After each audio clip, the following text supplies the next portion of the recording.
the lab guide you said we should use to practice. We should go through and try some of we should try some of those guidance and assignments for reconnaissance and footprinting. So the lab guards, the text, some of the texts were not properly. How should I say it? The fonts were a little bit shabby. I have to strain my eyes and I have to force myself to. I attended some though, but I couldn't get the whole full pictures of everything because it was somehow not too clear. So I don't know. I don't know if that is how subsequent ones are. And again, I was thinking maybe you give us something like a preamble, a book, or something, a written assignment to follow up because I was trying to, trying to construct my own assignment, just like the prescription says I should use 1,500 words, do different kind of templates to make sure the assignment looks great for company purpose, because that is what's Yeah. professional. Yeah. So I was trying to, but it will be very advisable if I have something to work with, like how would I say it, already done assignments and see how the thing is being positioned and the pictures, the write-ups, the subheadings and all that, you know, because it's going to be very All right. difficult for us first time as a newbie, you know, those things are very, very difficult. So I was thinking maybe we kind of already made answer sheets, just the way All you right. want our programming to be done already. All right. Okay. So some of the reasons why I don't give like a answer sheet is I want you to brainstorm. Yes, When you yeah, brainstorm, then like I always advocate for, there are not, for me, that's a personal advocacy. There are no right or wrong answers in my class. We just have okay, answers, and then we, okay, collaborate, we speak, and then, discuss over it. So I always want to see my mentees, I'll say my students' natural submissions. Again, okay, the template is there where you need to follow the first page, which is title page, is there on the template. After the title page, any other thing that you do, except if there's an explicit instruction, probably for referencing or mm, formatting, space formatting, mm, or any of the, if there are no explicit instructions on that, just mm, feel free, right? Just enjoy the assignments and submit something. But if there are explicit instructions like saying, okay, indent, format, your reference section should be have in text citations, then I'll be expecting something. So, like I said, I do this because I just want my students to brainstorm and just be okay, natural with the assignments. Yeah. okay, So okay, usually the style is by default. All mm. my students are supposed to start with the CVU 800 course. Are you aware of that? Yeah, you told me that was the Right? first Yeah, program. exactly. Got, yeah, yeah, Exactly. So you see, during the 8 weeks of that course, right, you don't just learn the technical skills that course offers. You also learn the mm, soft skills, like what we are talking about here. Do you understand? So you okay, already have that. Yeah. So the CV 800 already prepares you. So from your submissions from module one, we mm, work together on it. By the time you get to module 8, you will see that your submissions are now per standard. You get, then after okay, that course, you now take courses like what you're taking now. Do you understand? I oh, don't know if you get the flow. okay, okay, okay. I understand. I Yeah, understand. I yeah. understand because a friend of mine also was introducing me to a course online too, and he was telling me that the first thing I have to do for the course is to go for professional. They call it. He said it's professional for 3 months. They'll teach me web sheets and other things, how to arrange documents and all that. Because before they advance to the actual class, because that will also prepare you for the for the challenges to expect. Understand? No, So I I understand what mean, you're trying to say. exactly. Exactly, like that's the same style that is adopted in all my courses. So I always tell people, start Okay. from the CVU 800. You don't just learn the technical skills, the Okay. hands-on, and then getting your hands dirty, but you also learn the soft skills for Yes. documentation, Yeah. reporting, Yeah. communicating. But It's also yes. part of the things you learn during the CVU 800, right? So, Okay. but you know, for you, you are starting with the offensive Yes. security because do you Yes. understand? So Yes. it's fine. Yes. Don't Yes. worry. It's All fine. right. It's fine. No We problem. would still work. Yeah, maybe we would have like an offline session to discuss some of these Okay. older things. Yes. Okay. Okay. No Yeah. So problem. No problem. have you made any submission yet for Yeah, I your did. week one? Actually tried. So I did few. I did few. I Okay. couldn't finish all through the assignment that was in the lab, but I did about 4 or 5 inside. So I Okay. submitted Now just the way it was.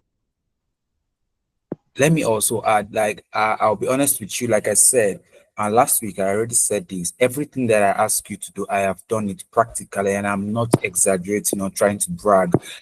Like Okay. the labs you're having difficulty with viewing, that's the font, and I completely Mm, understand that, and I bear with me with that. But however, I have done every of those things, so don't feel like maybe you are alone, or if you can't finish it, it's completely fine. I understand. That's why I'm saying this, right? What okay. I want you to do is just, you know, for instance, when you use when you use Google Chrome as a browser, it's different from Yes. when you use Microsoft Edge as a browser, right? But they are the Yes. same Yes. thing. Like, you know, you all use or use them all for the same purposes. So there are Yes. different tools, right? But I want you to master one. They say jack of all trade, right? Master of none. Exactly. So I want you to be able to master one tool. So when you get to use other tools, they don't look strange, or you know their features, or you know maybe navigating through the tool would not be a big barrier for you.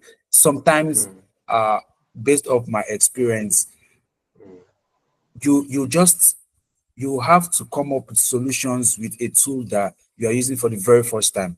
And you see that you are able to actually do that because you've had experience navigating or yeah. mastering some other tools. You get what I'm Yes. trying Of to course. say here? Yeah. So the Yes. idea for the lab is just do something. Don't just make it that, you know, you paid for the training, there are now tons of resources for you, and then you can't do nothing with. No, just start something, do something. Once I go Mm, through your written assignment or the lab assignment and I see that you've actually done, maybe you've used Gidra, you've used some other tools, Shodan, mm, I know, oh, mm, this person has made efforts. The resource mm. that is that, like for instance, you still have access to the lab material. I would feel confident that sometime you will still go back to reference it. Of course. Of course. I was Exactly. even there was even a one I had to download. They told me to download Parrot. I've tried to install Parrot. I couldn't set it up though. I am still in the process of trying to download it, and also Tor browser. You know, still in the Okay, process of downloading good, those. good. So So, in I've fact, been trying to do skills. Those ones, once in a good. while, I'll still go back and try. Even the HT tag software for cloning websites, I have downloaded it, but I don't really know how to use it. So I'm going there once in a while, still checking up. Exactly. So good. So like you said, that HT tracker, some of these things you're even just giving me a refresher on some of these things that I've used. I'm saying Mm, refresher, right? Because of course, you know, it's kind of, you know, a bit long time that I did these things, but mm. I already see that you are getting the, or you're already getting in the flow of the, you know, the program, which makes sense. So let's keep it up that way. Okay. Then um any issues or challenges you face, I will definitely offline be available to attend to it. And also I spoke last week. I said I know sometimes, or in your journey or during the um, process of this stage you're in, which is learning, you know, offensive security, you will need some tools. let me, Yeah. and my duty is to try to I'll be honest with you, like I had I had the opportunity to maybe have access to, not maybe, like I had the opportunity to have access to a good system where I was learning and these things. So it's for me, it's not a privilege, it's an opportunity. I just had the opportunity. So when I see people Mm-hmm. who are maybe struggling to have same, I feel for them. So I came, Mm-hmm. or I did a research, right? So that you don't have a barrier, and that's why you see most of the courses have integrated labs. This is one Mm-hmm. website I want to introduce you to. It's a GitHub repository actually. So here you have already an operating system in the internet. So you can feel free to download or install whatever software you want to do on this system without it Okay. having to, maybe contend with your bare metal, right? Okay. Let me just put that up before we go into what we'll do for this week. Okay. So, and then by the way, this week we'll be talking on network. Let me Okay. look at the module. Okay, network discovery and scanning. However, everything we did last week, from the introduction to the footprinting and reconnaissance, you understood. Yes. Yes. Yes. It's the act of gathering And that, informations for either passive or active intelligence. exactly, exactly. Now, so the next thing that we'll do is we try to discover what is happening in the network of, let's say an enterprise or within an organization. Right now that Okay. we've done reconnaissance, right? Yeah. Like last week, we gathered some information. We um, got IP addresses, some of these Yes. things. Now, Subdomains when and we domain. exactly, so now we now want to do a bit, knocking into these systems that we found online. Now we are going a Okay. bit now active, Deeper. right? Okay. Yes, we are going active now. So, and in this module, network discovery and scanning, we would touch that, we touch that extensively. Okay, so let me see. Yes, this is the GitHub repository. Okay, so apparently we have to do some making of new directories and then configurations for Windows or Linux, right? Okay, so and that reminds me, have you created a GitHub account yet? Yes. Yes. Yes. I have. I Okay, got that one. makes sense. That makes sense. Okay, let's have a look at the learning material.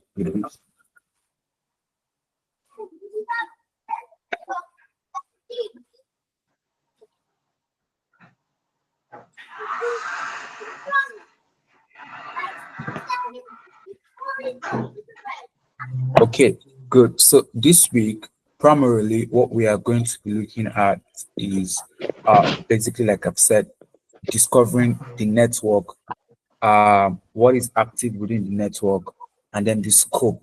Uh, I believe you are familiar with what subnetting means. Yeah, Yes. exactly. So that means we could have, say, excuse me, I want to bring out a notepad from last week. Good. So this was some of the things we did last week, if you remember. So for instance, this IP address. So when I say Okay. or talk about subnetting, I'm saying we can have this as slash 24, right? So we can have this based off subnets of 24. So within this system, if you agree with me, we can have 172.64 dot 146 dot let's say start from 190, then we go down again, we have 172.64 dot 146 dot 191, and what we have up here 172.64. I'm just citing an instance here. dot 193, and then and so on and so forth. So just Okay. trying to explain the subnet, and each of these IP address could be holding different things. So for instance, we looked at DNS right last week. So this could be actually the mail server for DNS. This could be for let's say for a subdomain. This could be for a subdomain. Um, and then this could also be serving something. Maybe this is actually um,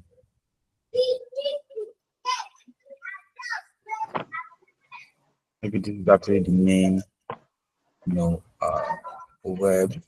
So it's possible that we have different IP addresses holding or hosting different web pages, or serving different purposes, right? So again, the idea for IP or network scanning rather is that we want to identify all the nodes, within a particular subnet or an IP address, or an IP range that are active. So not all IP addresses um I would say within a domain should be active or can be active. Active in the sense that some of them might be um uh, running internally, right? You can have internal IP addresses that, I mean, what I'm trying to say is they could already be placed in a demilitarized zone, right? So they are not actually serving the public, right? But internally, people, or you can access them, if that makes sense. So again, some IP addresses just lie there dormant, right? Nothing is happening. They are closed, and apparently, if they are closed, means they are not active, but some are actually active. Some are lying behind the firewall. So when you run some probes to find or know if they are active, you get your packets dropping as if they are active, but as if they are not active, whereas they are actually active. So in this type of scenario, we start thinking of how to, maybe detect if there is a firewall gateway, and then how to bypass, those types of um, mechanisms, right? Because of course, if there's a firewall gateway, it's just a preventive measure, to stop attackers from identifying which hosts are alive, and probably, just to mask sensitive hosts away from attackers. Now, I brought this command prompt up because I just wanted us to do something very, very simple, right? There were the assignments and the um, lab written, and the lab assignment would still expatiate to give you some directions to do one or two things, but let's just play around a bit. Let's just joke around a bit so we understand this thing. Now, let me start from here. For instance, I'm connected to the internet. Now, I could decide to ping google.com just to check if it's active. I should get some, yeah, good. So I already have some responses, so I'll stop that. Now, I can see its web or its IP address right now as 142 and dot 25 0 dot 184 dot 14. Now, I don't want to believe this is the final. I believe there are some ops or some, traffic that goes or is happening, or that carries, transmission eventually, before I arrive at 142 dot 250.184.14, right? So how do I know what is happening there? So I could do trace sat. I think trace sat good. So trace sat will give me some ops as to how data is traveling, or how data will travel and eventually arrive at 142.250. So you can already start seeing some other IP addresses popping up. Are you following? Yeah, I'm with you. Yeah. So some other IP addresses are popping up. You can see 192.168.234.44. You can see 10.208.203.2. Now, these are machines that are actually active, because if they are not active in the first place, you wouldn't be getting, you know, uh, they successfully coming up, within the tracing route. right? Sometimes you just see, or the trace route just gives asterisk values, which means that some of those ops were dropped, right? Because either there was a firewall behind one machine, or yeah, a particular prevent, preventive mechanism was implemented on a particular host to drop packets that tries to knock at it and understand what is happening behind the scene. But either ways, I will just stop this because I wanted to get something and I've gotten it right. You can see other IP addresses now. Uh, I could tell you again for free that some of these IP addresses could actually contain some inform or useful juicy information, as we used to call it, that could help, in performing, network scanning. I mean, this is already one way to do it, right? But what we are doing here is just, I'm trying to discover what is within the network. You know, um, I'm not scanning the IP addresses themselves yet. I'm just discovering what is within the network. I used Google. So I know you always like us to use one expert. So let me use that. Let me say ping1expert.com. Okay, so we have something. So that means it's actually happening. So I can still do the same thing and say trace research uh, 172.64.146.192, right? And I think I should get some. So let's see what happens if we would get anything.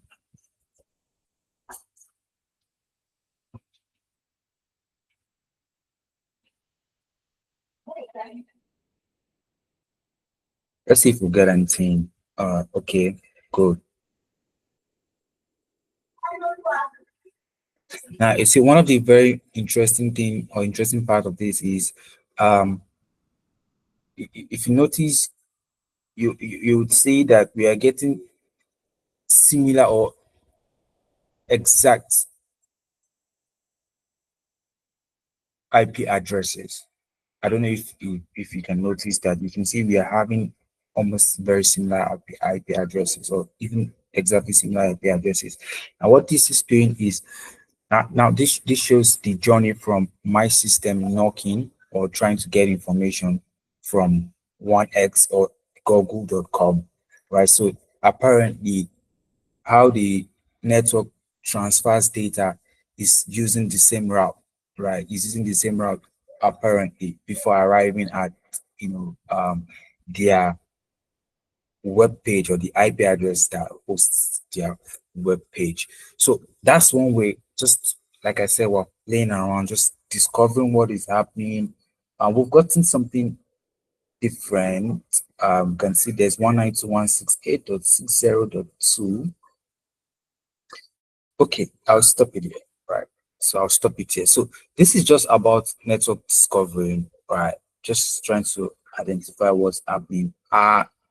For that illustration, I did not use Nmap scan or mass scan uh, or the unicorn scan, right? I just ran a simple trace route to get information on seeing what is happening within the network. So now, just as we looked at the reconnaissance level, right, for active and passive, we also have the active and passive scanning techniques, right? Now, it's important for you to also understand some of the um, um, techniques that happens in discovering or in detecting machines, right? Now, one of these is the type of scans that we have. We have the TCP scene scan, uh, right? And that originates from one on having to understand what the three-way handshake is. Have you come across the concept three-way handshake before? No, I haven't. Well, okay. So let me explain. It's important that you understand that. So before I go forward, or continue. Let me explain that. Now, let me explain the three-way handshake, right? Now, when, for instance, I'm just going to come up with random IP addresses now. These are not real IP addresses, right? So I'll just say 1, 2, 3, 4 dot 1, 3, 4 dot 1, 4, 5 dot 1, 5, 6. Yeah. Now let's assume this is my own IP address, right? This is mine, right? And I'm trying to communicate, let's say with Google's, right? Or yes, let's use Google, or let's use this IP address here. Now, we're assuming that everything is working fine. Um, there's no IDS or IPS. There's no firewall dropping any packets. Everything is working fine, right? In this scenario now, this is what happens when you want to even just our communication right now. Using Google Meet. This is what is happening behind this. And what happened? I want to access this web server, right? So let's assume this is a web server. There is something that has to take place that makes my own system or host acknowledge or recognize that this is actually active and it's up and running. It's the concept of the three-way handshake. Now, what happens? My system, my system first of all sends a TCP packet. It sends a TCP packet to this,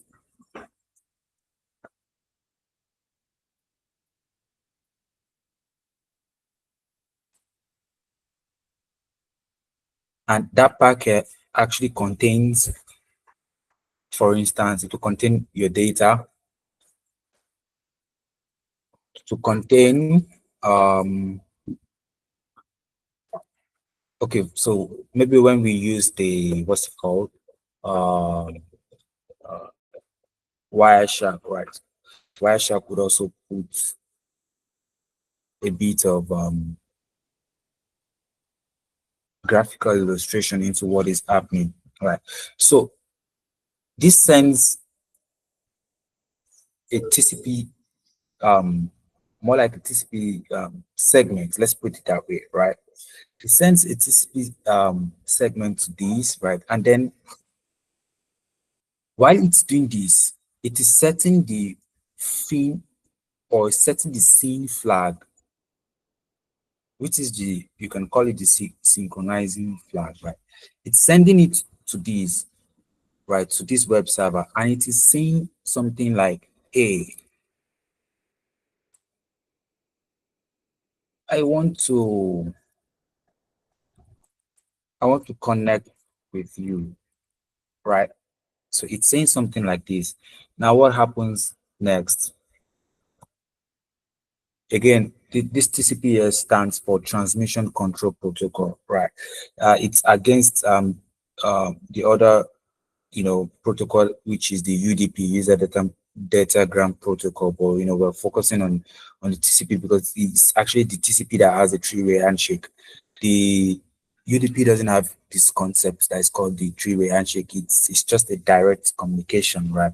So, but let's get to it, because this is actually what happens, right, within the internet space. So now the next step, right, is that we would get a reply, right? We would get a reply with a scene arc, right? We'll get a reply with a scene arc from this server. And now this scene arc, what it means is it's saying, hey, I got your request that you want to connect with me. Yes, we can establish the connection, right? And of course, like I said, a lot of things are carried here. I just illustrated it with the dashes, but so many things are carried there. Sequence number, data, just just for us to understand, for you and others who are watching actually to understand what is happening, right? The concept of this. Now, once it replies with this same arc, the last packet, how many handshake has happened now? Just two handshakes. If you're following, you would observe that just two handshakes has happened. Now, the final handshake will be the acknowledgement sent back to this.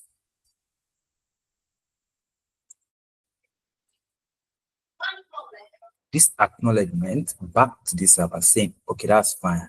Let's do what we got to do.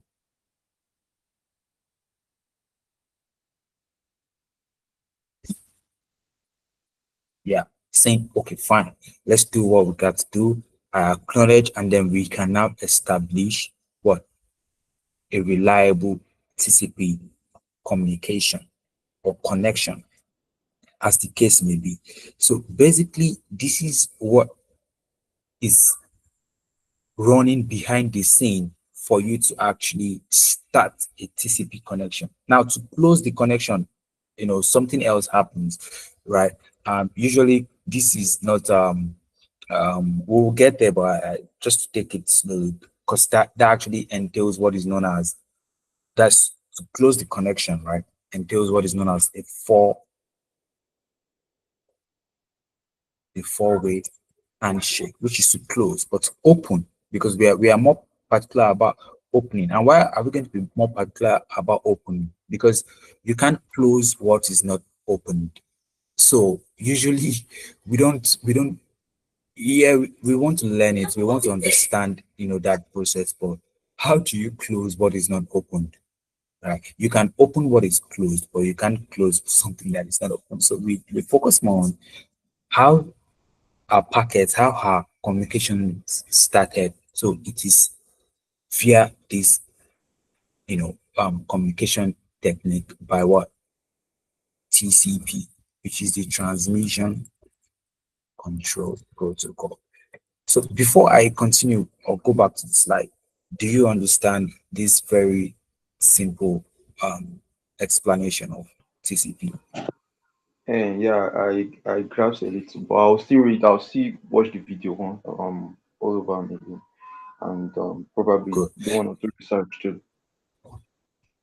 good. So I intentionally did that because you can see here that there is a scanning technique that involves what? The TCP scene scans.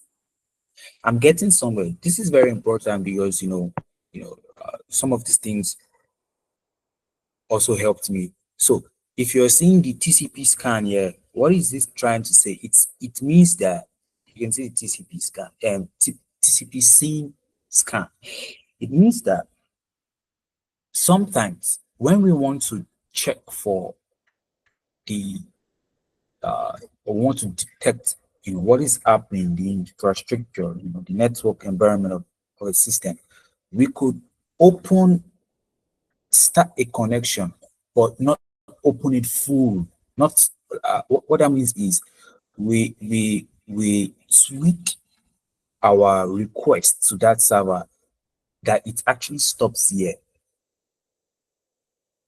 I want you to understand what I'm trying to say. We will not allow it to complete that handshake, because if it completes it, it will open a connection. Remember, this is how a connection is opened, right? So, but we want to check for um we want to check for an underlying infrastructure at at the server's side, and we don't want it to open a connection. We just want to check, just like run like a, it could be a passive or an active, but just check what is happening and then come out. So we don't complete even the three-way handshake that starts a connection. That is one of the things that you see here, the TCP SYN scan. That's how this type of scan happens. They don't open full connections, right? So the idea of you know um, evading IDSs or evading firewall spans, or the spans of, is introduced at that stage, because sometimes when you have a full connection, your firewall can drop it. You understand? Because the firewall will look at the table. Do I have this IP address as part of the table, or as part of the IP addresses that should allow traffic, right? So again, let me just point out that we can have what is known as, okay, we can have what is known as, what was I talking about now? Sorry, can you remind me? What was I talking about now? I was just saying something on TCP mute. scan. Yeah, TCP scan. And there was something I said. Um, there was something I said now. I just wanted to explain it. That was why in the act of just trying to create space here, and then I skipped on that. Okay. Um, what was it? What was it? What was it? Let me try to remember.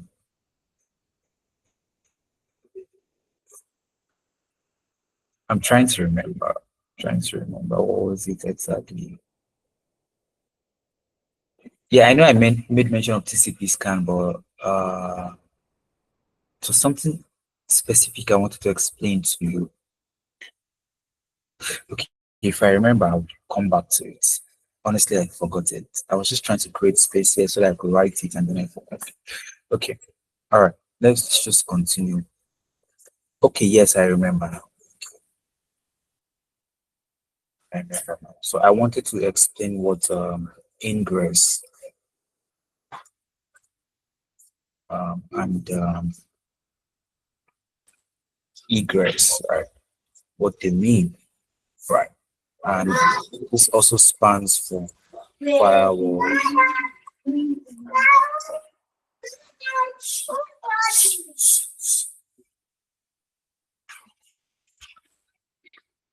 connections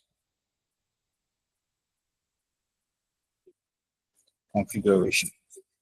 So when we make mention of ingress, egress, basically this is what I mean: inbound and outbound. So the inbound is talking about traffic that is coming into the network, and the outbound is talking about traffic that is what that is going out of the network. So like I said, when you're running some scans, right, you see packets get dropped. Why? Because for instance, a firewall would have what is known as IP tables. Now within those IP tables are registered IP addresses that are allowed to actually establish this complete handshake within a system, or within, you know, a particular infrastructure, a server on its own. So this could be a server that has IP addresses that should be able to access these. So if your IP address is not within this range, or within, because your IP address is not on this table, right, or in this table rather, your packet will be dropped. Right. So because it's only these approved IP addresses that are expected to complete or establish this three-way handshake with this machine.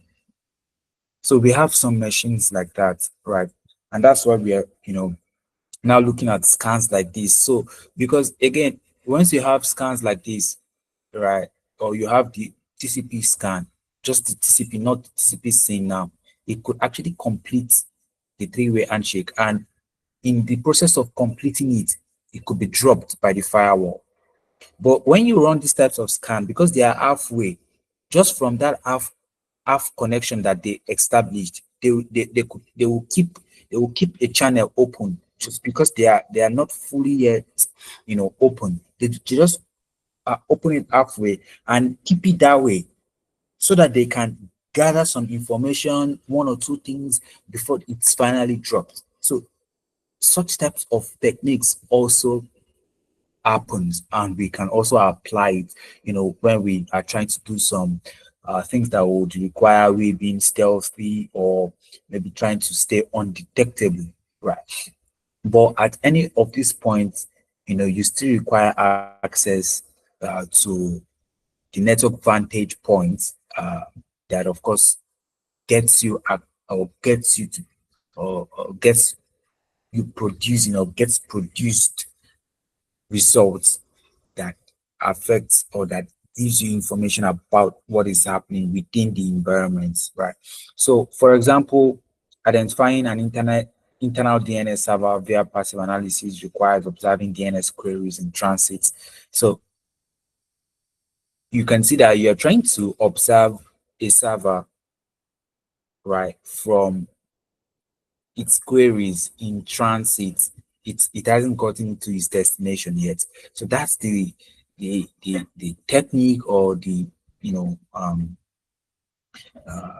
trade-offs and detection risk, as we talk about, or will also be looking at, right, furthermore in the course. IP addresses, space mapping, and network topology. Really, tools like the Zen map, usually do a lot justice, right? It does a lot of justice to these types of things. Having to understand, the network topology and things like that. Oh, the trace route is even one of the tools that was used here. And I think in the GitHub repository, you would say there are, some images about, or images on ZenMap that has captured traffic, and also the section or segment on the network topology identification as well. So that repository would also help you, will give you also some um, understanding from an attacker's perspective, how you can find a well executed topology that maps or helps defenders to see, you know, um, more like the blueprint, right? Or exposing points of failure or attack surfaces. So what that means is, for instance, when you see a network topology like, let me see if I can draw something. Let me see if I can draw something for you to understand.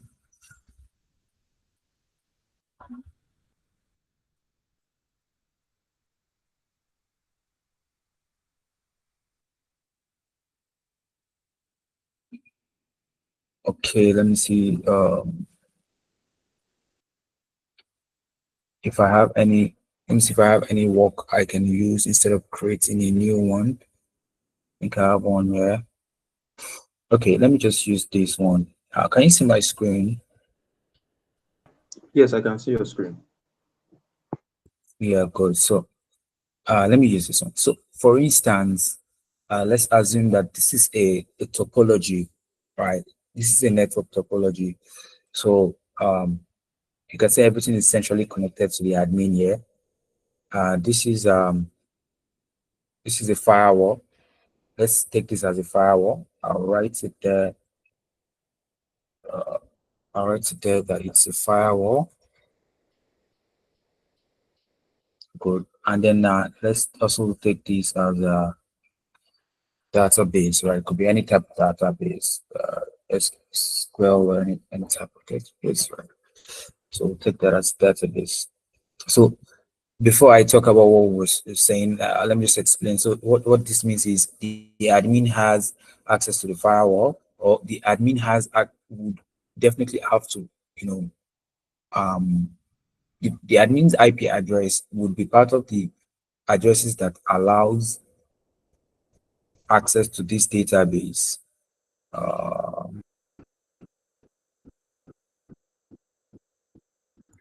So I can just say the admin is 134.145.156.167, right? Good. So with this IP address that the admin has, so it will be part of this firewall. So I could say allow traffic 134.1.5.156.167, right? So I could say allow traffic from these. I could also add uh,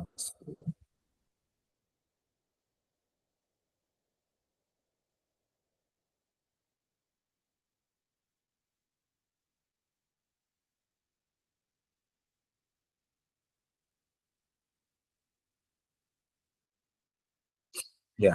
So it's allowing traffic only from a 134, which is this admin. So that means this user right here.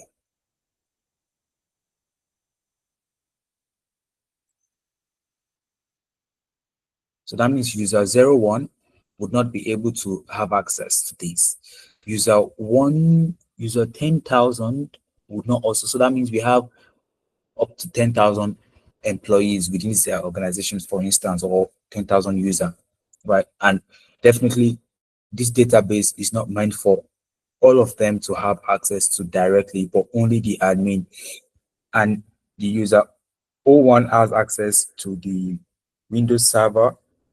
The user 1000 doesn't have access to the Windows server. I'm trying to explain the topology. The admin has access to basically everything here. If you look at the connection, right, just follow the arrows. Just follow the arrows. You see that the admin has access to everything here. It's directly connected to everything. It's connected to the database server, to the Windows server. It's connected to this, even though there's not like an explicit line like this here, but it's still connected to it. And if you ask me out, that means you know, as the admin, having access to the Windows server also gives you or might give you an access to, the users as well. But for just let me just draw the line to actually give it a proper illustration here. I think this makes sense now. So it's connected to everything. Now, what do you think might be the attack surface to this database? Now, the attack surface, right, would be this admin system. If you agree with me, it would be one of its attack surface. Right? I'm explaining this because of this a concept that I saw here, yes, which is a well executed topology map enables defenders to see their network from an attacker's perspective. So if we are looking at these, if we are looking at these, let's look at it from an attacker's perspective. An attacker wants to gain entry to the database. He's not concerned about, I mean, just looking at it, what would even be the interest of an attacker? He would not mind, I mean, these accounts, neither would he mind these. His main target would be this admin.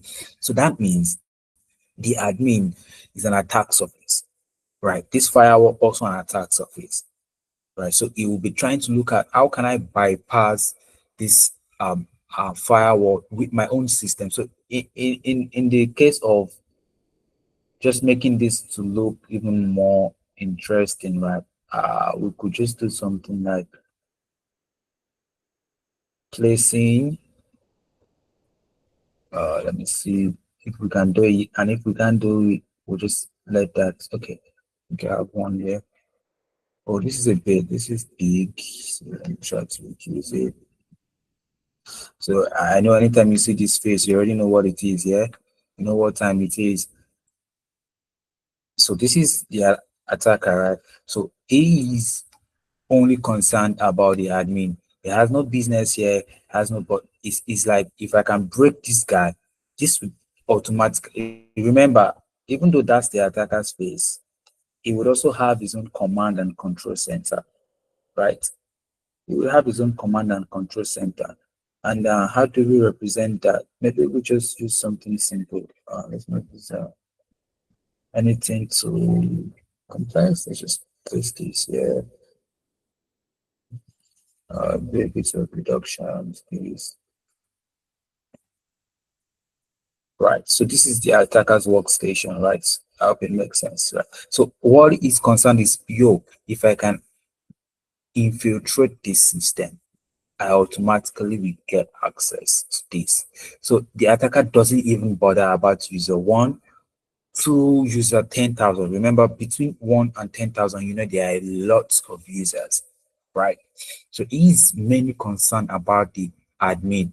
And usually, in most cases, what is this admin or what does it usually stand for? Or, I mean, what role does it play? It plays the role of, the Active Directory. Can I ask, are you familiar with Active Directories? Active Directories, I've heard of it before, but I'll still do more research on it though. Okay, but does this explanation and topology doesn't make sense? This explanation Yes, doesn't yes, make of sense course. to me. For every hacker that wants to target the admin because he's the only one that has access to that is how Exactly. would I say it? It's a masterpiece though that has connections to all other systems. So breaking the admin will give you access to the database. Exactly. Exactly. So I that means understand. you actually got you got the concept behind the whole um illustration or Yes. topology. So let's go back to good. Now, again, if you can do these, once you understand these and you can visualize these without drawing it for an organization. I want you to understand where I'm getting at. For instance, let's say xyzbank.com. Once you can understand, okay, this would be their admin. One of their staff would be using this system. They would have a central system that handles their banking application somewhere here. Uh, let's say this one is the one connected to an accounting vault. If you can put all these things together, right, into a map or a topology map, it makes your life easier as an adversary or as an attacker. Not saying I'm trying or I'm in this class to promote attack or to encourage running attacks without supervised or without full permission. But if you can put into visual what you are looking at or looking out for, right? Even before you start, it makes the journey much more easier. I'm talking based on my own experience. So different, strokes for different folks, right? Hope that makes sense. So yes, on the IP address space mapping and network topology identification, like I said, one way is having to understand network topology. You want to be able to strategically trace routes, understand network segments and outline them. This way it to give you an idea on, okay, this is what I need to exploit, this is what I need to. So for ethical hackers, this intelligence, when I say intelligence, like I've said, when I use the word intelligence, it's data. I'm saying data or technique or as you bid it fit, right? This intelligence is critical for building attack chains, chaining vulnerabilities, and simulating real-world breach paths that goes beyond simple exploitation or isolated hosts, right? So that's like a summary of that. Then we have your host discovery techniques. Uh, when we talk about hosts, right, in security, let me tell you, or let me show you the system single, just this single system that I highlighted, right, is a host, right? So this one, as a database server, is a host on its own.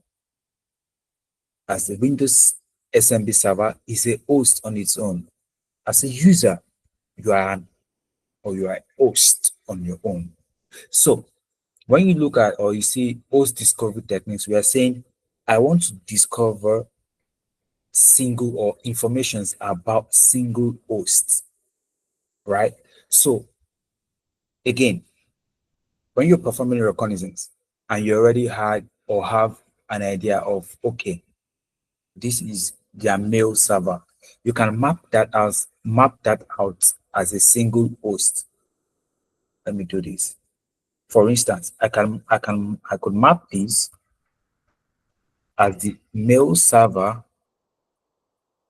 for instance, let's say for one expert, right? Now, if I do this, right, say oneexpert.com, if I do this, right, and I keep it here, so that means that I could, I, I would want to remove some things from here, right? I want to remove this Windows server. I'll probably leave user 1 to 1000, right? That could represent maybe some of their employees. I'm trying to get at somewhere, and I want you to understand what I'm trying to get at. So let me start doing that practically, because just identifying this as the mail server here changes this game entirely. You remember again, we are talking about host scanning, right? So I could delete this. I say, okay, I know if they have this web server or this mail server rather, who would be connected to it would be their employees, right? Let's say I want to delete this as well. Then I map these, and then I call this one,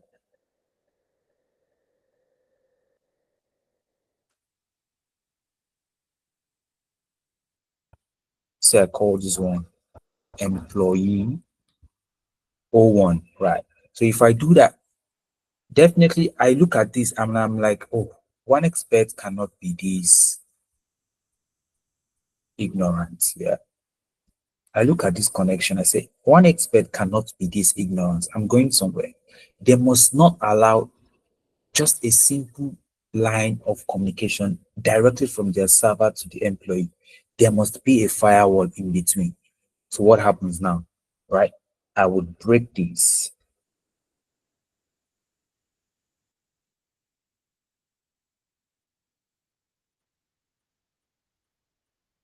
right? So I'll break this now.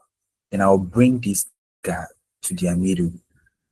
But it's either I bring him to their middle or I do something. Is either I bring him to the middle or I just establish a connection here. Okay, this guy talks to this guy. Please follow the arrow, because the arrow also gives you an understanding, right? This guy here, one, and then this guy here, one. Then this guy goes back, one, and this guy comes back here, one. So you can see the communication between these now. Now, this is beginning to build up to something that would make sense. Now, I say, okay, now this looks something that should be the topology of one expert communication to, especially with their mail server. So I can now decide that, you know what, I want to now be in the middle, more like a man in the middle type of attack now. I don't know, have you heard of man in the middle type of attack? Yes, yes, I have. So I can say I want to be the man in the middle now, right? So that means whichever communication happening between the employee and the mail server, I want to be able to, you know, um, read it or have access to it.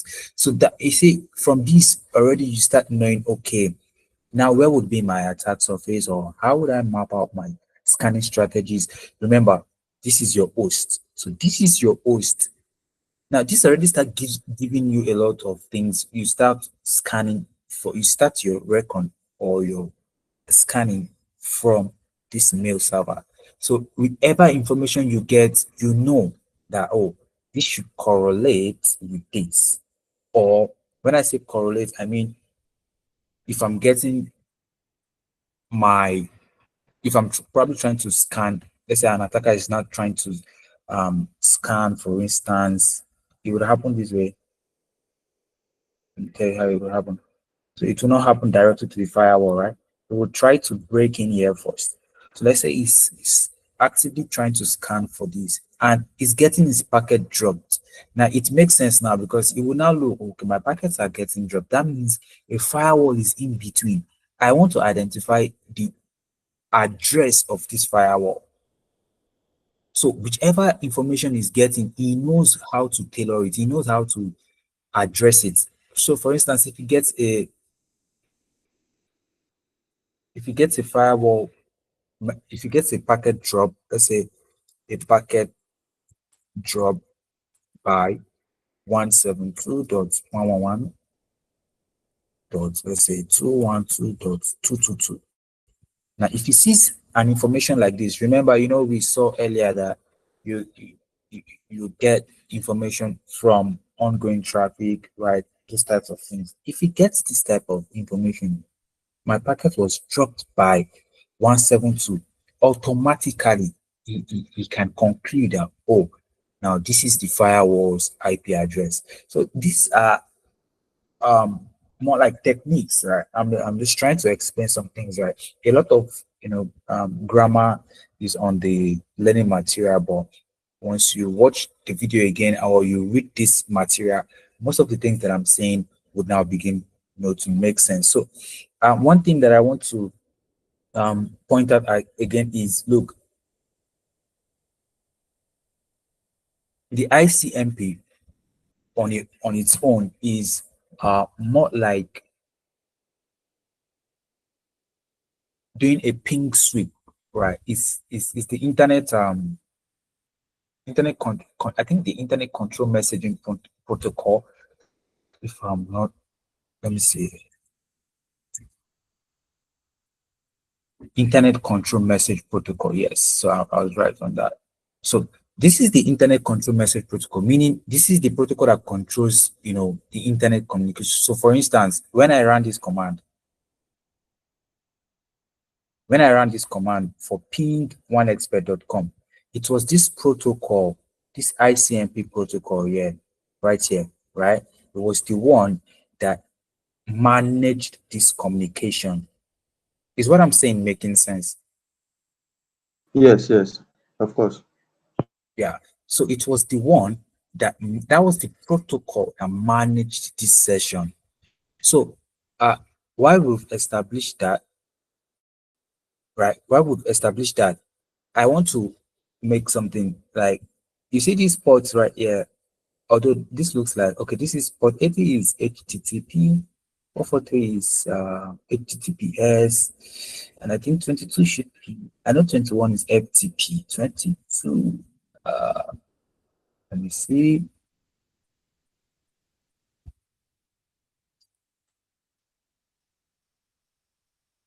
Okay, yes, that's true. But 22 is for SSH, secure shell. That's right.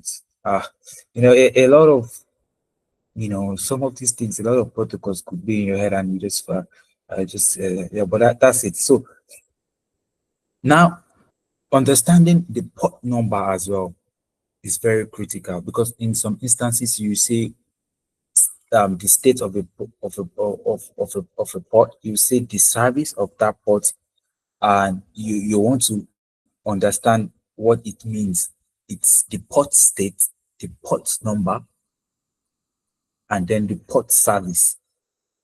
Remember this three concepts: the port state, the port number, and then the port service.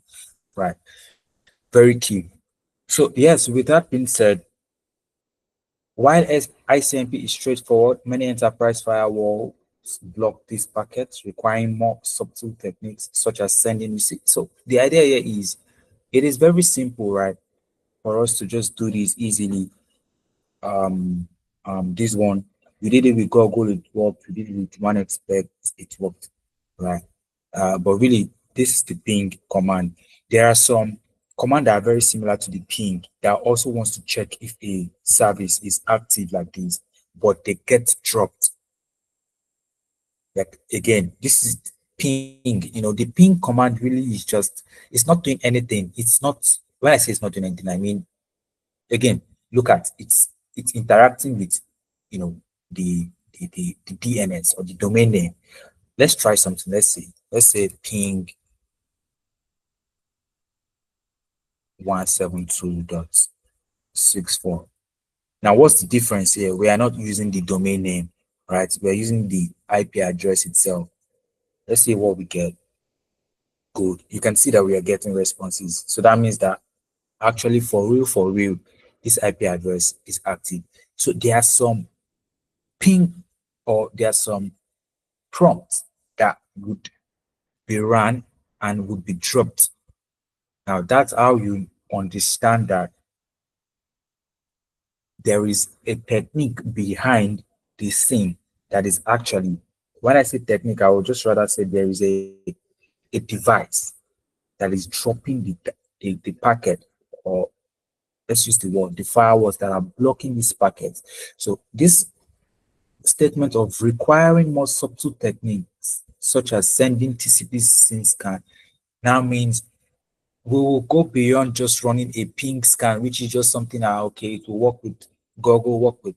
We will now start using things like HPing 3. So we have what is known as HPing 3, right? It scans beyond. I don't think this would work here, really. It works only on Linux. Let me see. Now. Uh, yes, it will not work here. It will not work here. Um, let's but let me just explain what, or just give you an idea of what I mean here. So HPing 3 would do, now you can see, it is a command line utility for crafting and sending custom TCP IP packets, right? That word custom TCP means that we are now, it's able, it's one that, and it's just HPing 3. We still have other prompts, right? But just HP3 on its own allows us to send custom packets, right? And what this will do is it will help us to bypass the simple packet filters that are in that are in prompts like this one, in prompts like the ping, right? It will help us to bypass it, making it imperative for security teams to understand is that is basically we are now knowing or having an understanding, oh, there's a firewall behind the scene. I need to run an HTTP and H thing prompt that should give me, you know, more, or should probe this infrastructure in a more aggressive manner, right? And the same thing, for the Nmap as well. We have some of these things we'll do, right? So let's see the next topic is on port scanning fundamentals. So now, yeah, we are going to now look at, some, I'll call it categories, right? For some of these scanning, right? We'll look at some of these categories, or in the ways that we can actually make them. Remember, we've already talked about TCP scan, right? Which is the, oh, it's right here, right? So you can see the TCP scanning techniques includes the scene scan, which is the half open scan, right? We also have the connect scan, which is the arc scan. I hope it's making sense now. Remember, right? So you can see how it's taking place here. We have the TCP scene scan is half open. We have the arc as well, which is half open. Just modifying techniques. If this should make sense to you, I know at this point. So we also have the theme, flag, XMAS, null scans, each with its own SNMP, TFTP, which are often overlooked in security. So some of these scans are just designed in such a way that they aggressively try to bypass whatever technique or infrastructure is in place behind, an infrastructure, right?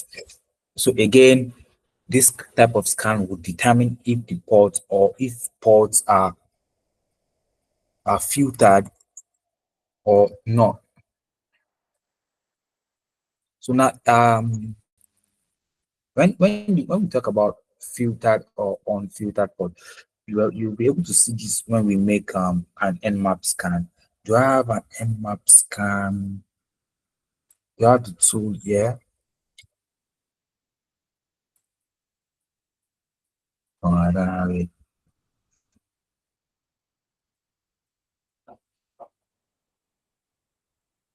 I don't think I even have it on, so I don't have it.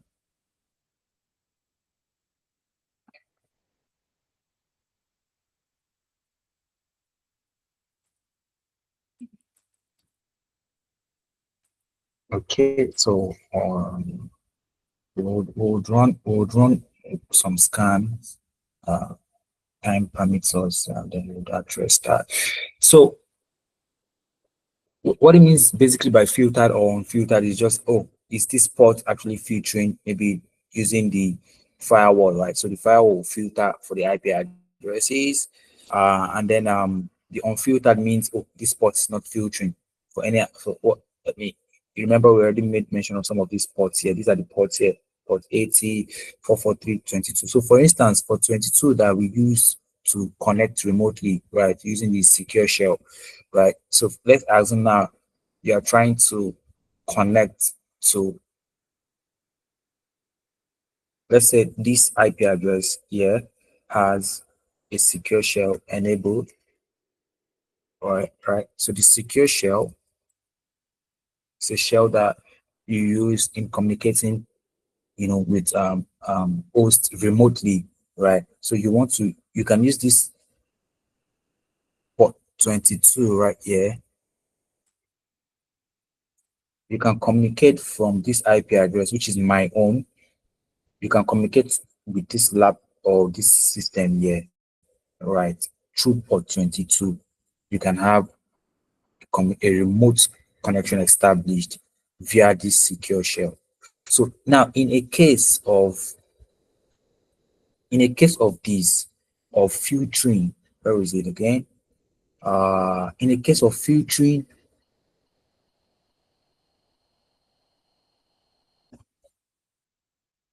yes, in a case of determining if the ports are filtered or unfiltered, right?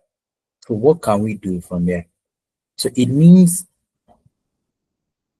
that my device, since my device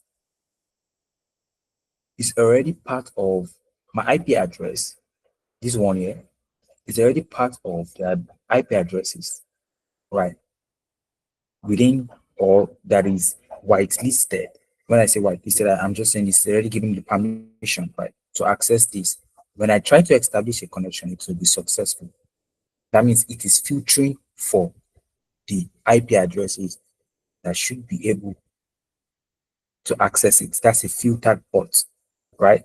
Now, an unfiltered port, what that means is whether it's this one here, which is my own IP address, or another one, let's say 190.187.133.141, right? I'll just call this one others. So that means whether it is mine or others.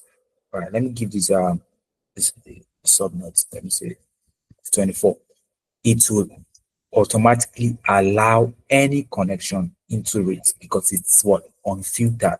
But when it is filtered, it looks at its IP table, or from where it's sourcing its filtering technique from, and then allows, based off the response or the prompt, to tell if it's open, right?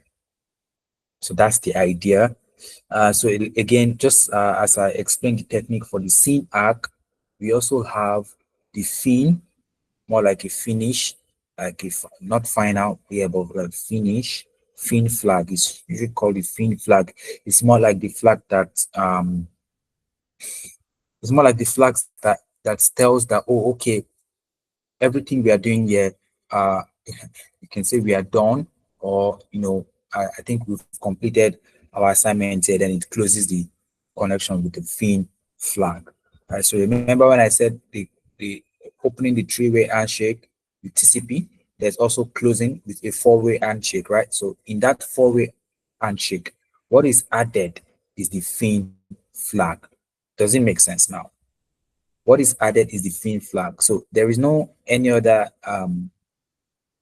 anything too special about the four-way handshake other than the fin flag now added. Remember, this is already a three-way handshake. Sin, arc, and then arc.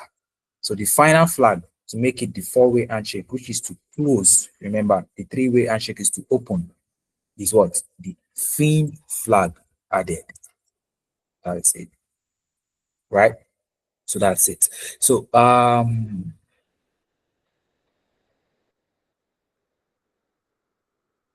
so we also have the service enumeration and banner grabbing.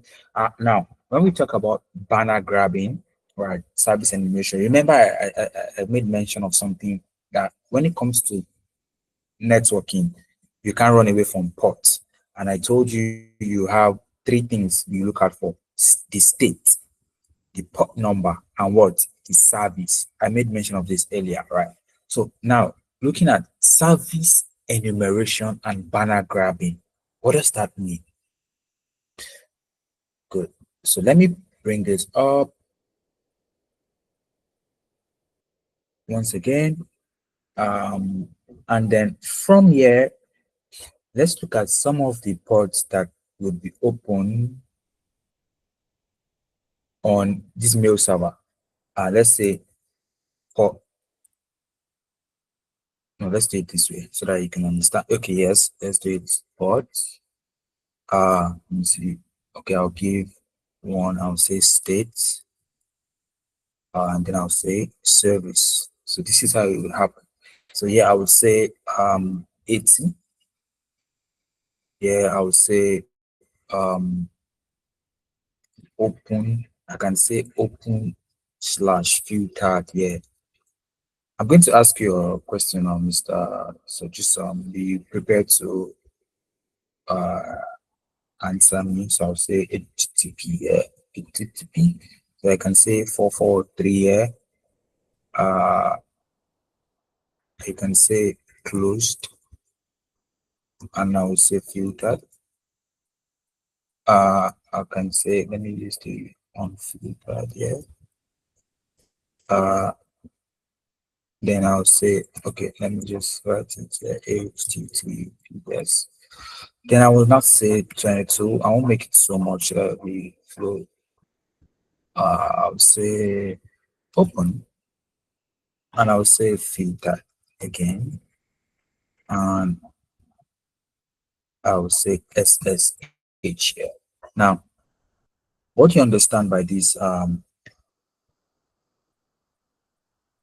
Mr. Chizuba, this particular one here, what you understand by this? Like from what I've explained, right? Do you want to try? Just give it a trial. It doesn't have to be the right or the wrong answer. Just say something. You want to give it a trial. Please come again. Come again.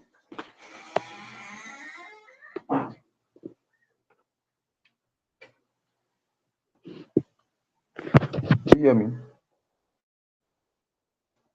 Yes, I can hear you.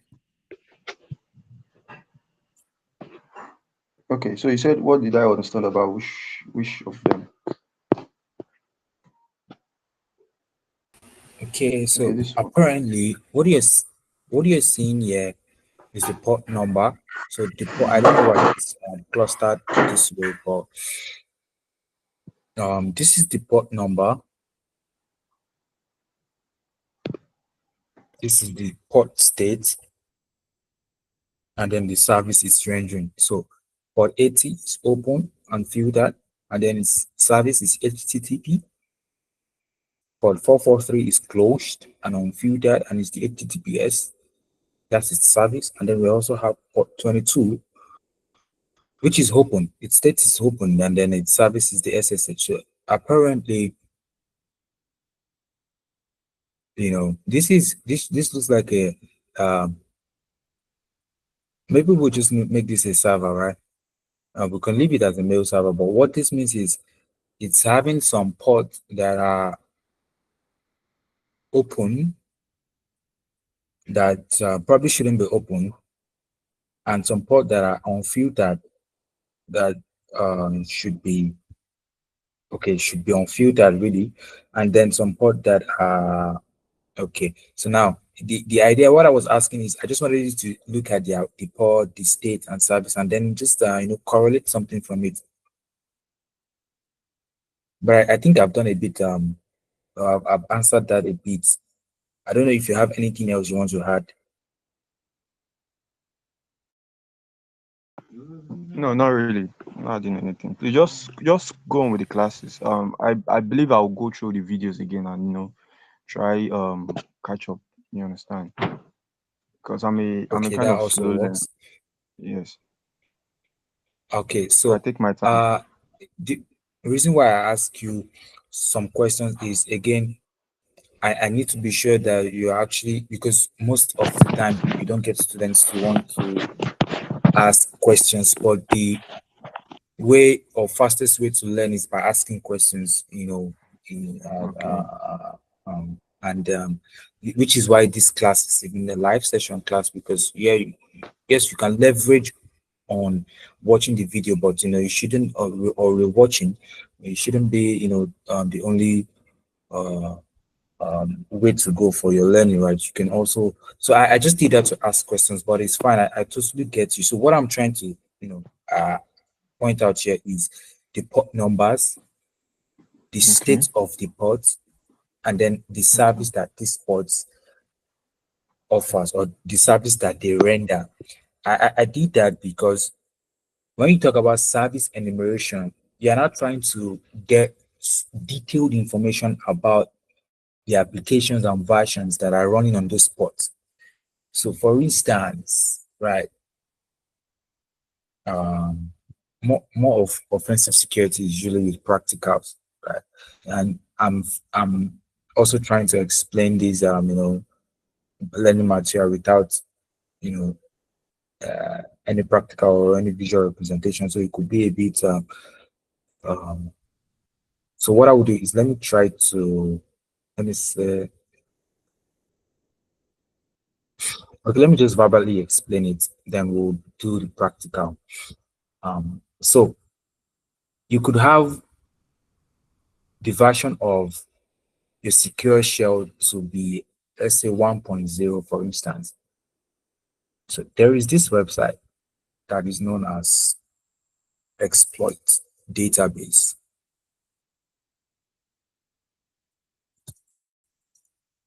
Have you ever come across this? Let me see. Let me allow it load.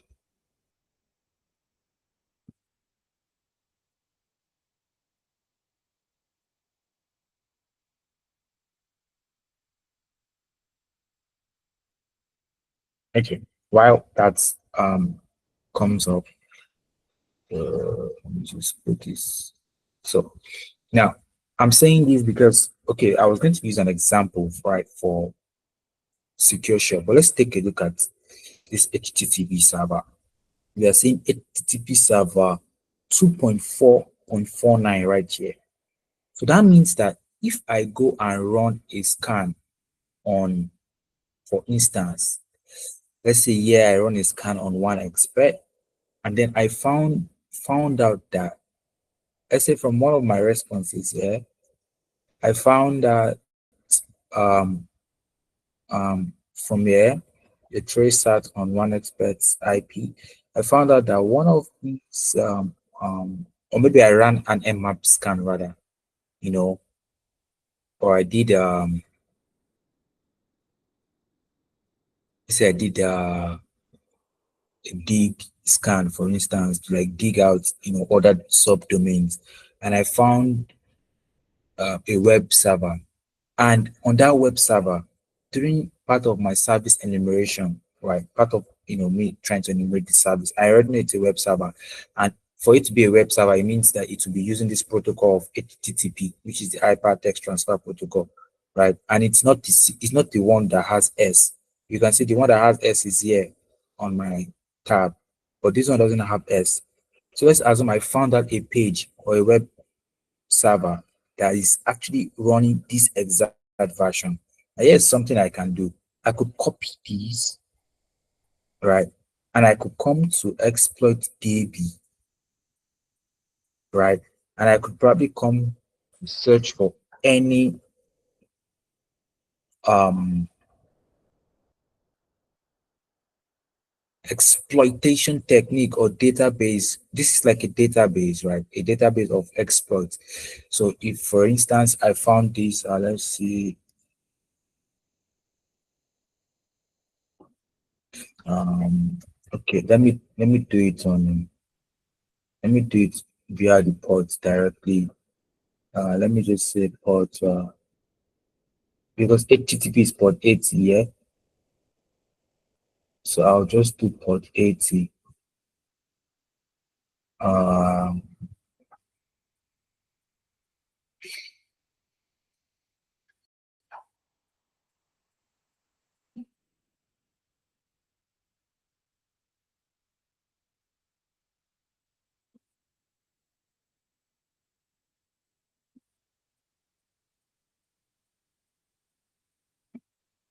let me see if I can find Windows there. Select Windows. Okay, port 80. I said port 80 for this one. And uh, I mean, it could have given me some responses. Okay, let me reset all. Um, I want something that is specific to port 80.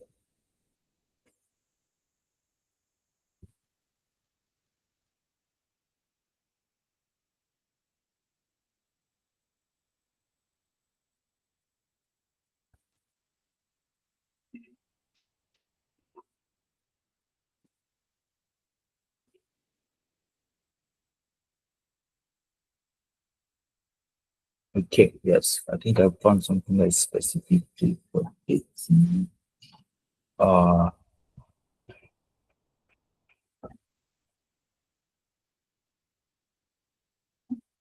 let's try this WordPress plugin. Okay, okay, so this is also on GitHub. Let's see. I'm reading through to be sure that this is specific to what I want to do. Okay, okay. So either ways, right? What I'm trying to do is I've identified again, right, that my target uses the HTTP server, right? So I want to be able to check for the vulnerability on that particular port and service. So I actually even have one here. Let's see if this gives us something juicy.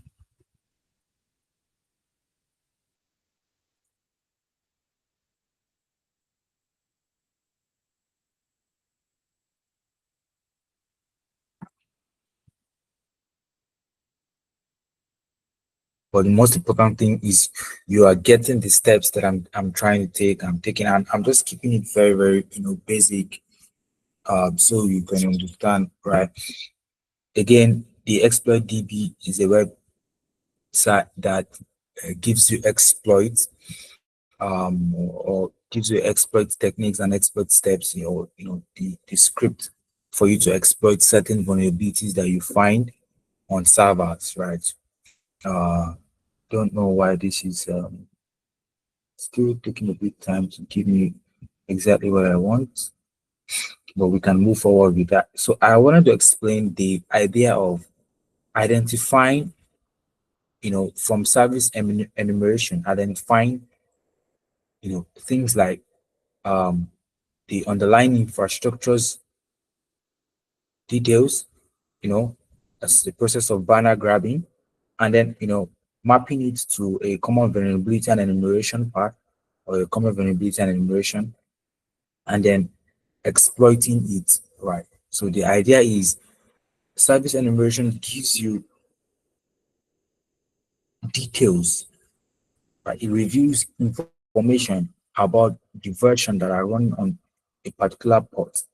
And then the banner grabbing, which is one of the most straightforward enumeration methods, would involve retrieving the initial response from a service upon connection. So using that information to gather valuable information like the software name, the version number, even operating systems.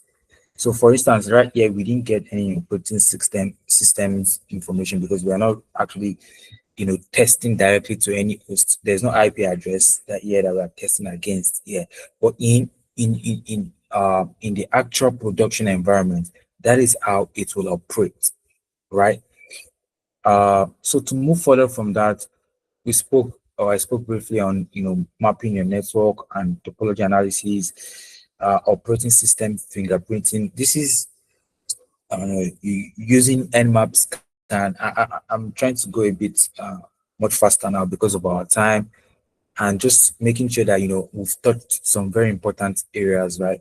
So you use the details you get, or even some prompts using your nmap and some other tools like your export tool. We have the POF, nmap, NSC scripts. A lot of them offer rich OS detection capabilities. I'm not going to lie to you.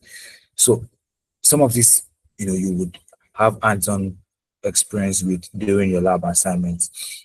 And then the next topic on enumeration, like we've spoken about, right, which is the phase where attackers want to extract detailed information about network resources, services, and accounts.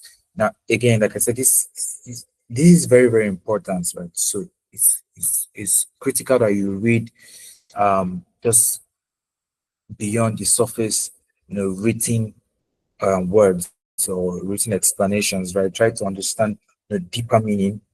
There's also the active host discovery with ICMP and TCP/UDP probes. I already explained some things around these, so it could give you an understanding of, um, some of those. And some of these things that you see here, like the SNMP and LDAP, are like services, right? Remember I told you port, state, and service, right? So you should know that if this is a service, what is left is it's what is state and the port number, right? So that's how you're able to determine, for instance, HTTP, that's the service. So what's left for you to identify is its state, if it's open and filtered, or open or closed and filtered, or open and unfiltered, or closed and unfiltered, right? And then it's what its port number.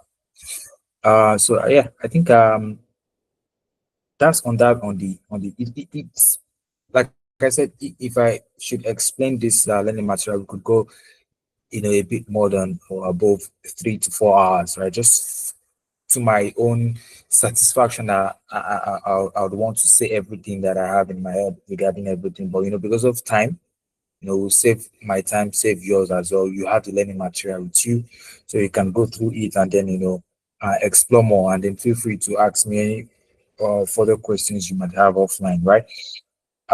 So finally, for this learning material phase, your access code is SNMP. Already you use this code to access your quiz page, right? Okay, so the next section here is your lab assignment. So your lab assignment for this week is pretty much very straightforward.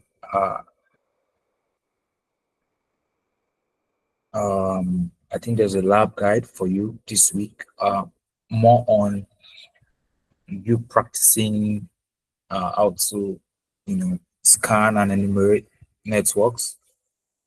Again, because of time, maybe we could schedule an offline class, for these, or we do a demo session maybe during the week.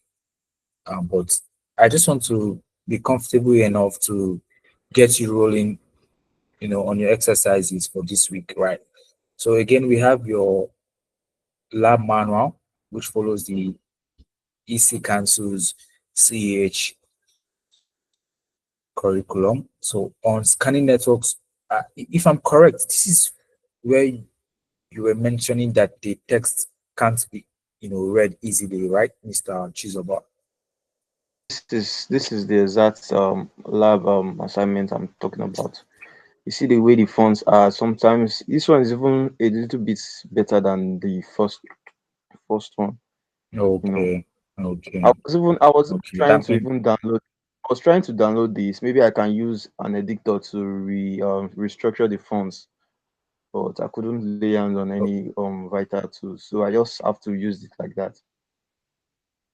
okay, but they are in downloadable formats, right? Yes, yes. Yes. I actually downloaded Okay. them. So yeah, most importantly is that they are in a downloadable format so you can download them. Maybe sorry, you might have to zoom in a little bit, to look at or read them. Like you said, this one is a bit uh, readable than the first week. Mm, So once again, I want to yeah. apologize for that. So yes, so one of the activities this week is that you perform post discovery, right? And then you will do that to identify um, certain port numbers, their state services within system, and then of course to also understand how enumeration can also take place. Some of the tools you need your machine, which is your own host system. And you can get access to a Windows server, Ubuntu, Parrot, you need a web browser, and so on. So some of these tools here are actually downloadable. For instance, your IP scanner, your Angry IP scanner, it's downloadable over the internet. Let me see if the scanner, it's right here. Let me see. Uh, there was a free download, so let's do that. Uh, the Windows installer, yeah. Let's do this. I'm trying to, download this and see if we can just do a, a walkthrough very quickly with that with the material. Okay, I think it's coming up. Yeah.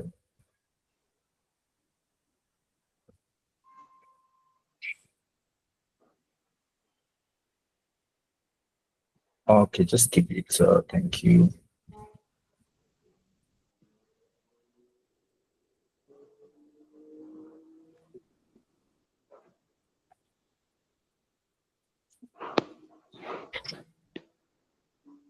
Okay, so I've just downloaded my own.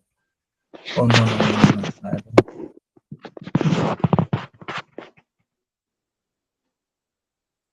Okay, so this is my Angry IP scanner. Just one up in a moment. Okay, it's right here already. So I'm just going to bring, so this is your IP, Angry IP scanner already. What I want to do first of all is, let's look at the lab assignment again. Uh, okay, let's see in this section on the Angry. Okay, so this is ZenMap. Okay, let me see if I can also quickly download ZenMap just for to explain these things very quickly. So most of these tools are I don't have them on my VM metal. It's usually in a virtual environment. So I have my VMware workstation, and then I have the Windows there where I installed this. But for the purpose of teaching online like this, I rather would prefer to work with them on my direct machine. Because spinning up a my virtual machine right now with the state of my system could actually make it crash or just do something that is red. Okay, I think this one would. So you can see it's already carrying the nmap, but zenmap, right? So zenmap is the graphical user interface for nmap. You can see it here. Nmap's dependencies and the zenmap GUI, right? So that's what it is. So when you hear nmap, and then someone says zenmap, so they're just saying the graphical user interface of nmap, right? Okay, so usually the class is supposed to be for 2 hours, so we already passed our closing time, but let's just stay a few more minutes to go through some of the things we have. So while that one is still downloading, let's look at where we had to use Angry IP. Yeah, so right here. So yeah, so it's saying the IP range. Yes. So it's now saying here we can include the IP range from from to this, right? So right here, I would show you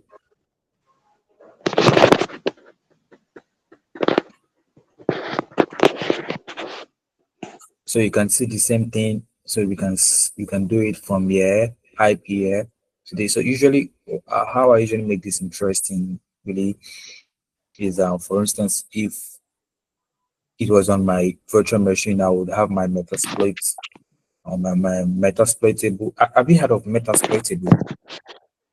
Metasploitable. Yes, I think so. Yeah.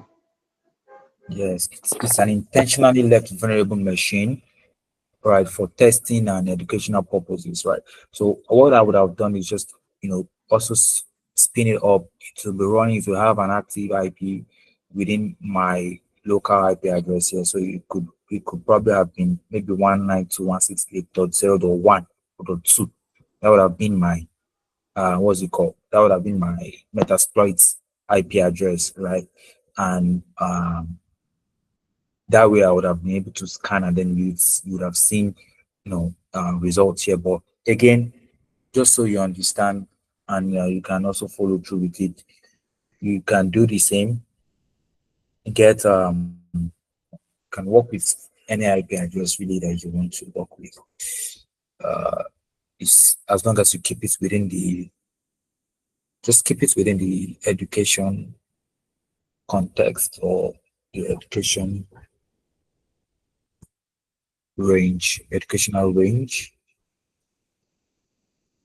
Once you keep it within the educational range, it'll be easy for you to um, run it through. One other tool that I also wanted us to use, which I think is part of our lab this week, is also uh,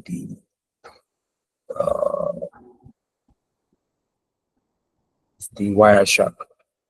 Have you heard of Wireshark and have you used it before? Yes, I have heard of Wireshark. Even it was even part of some of the one of the assignments at the previous assignment from the lab. You understand? But I couldn't. I didn't attempt it. I just have to go through it again. Okay. Let's see. I don't know. I don't think this is a public routable IP, but let's see.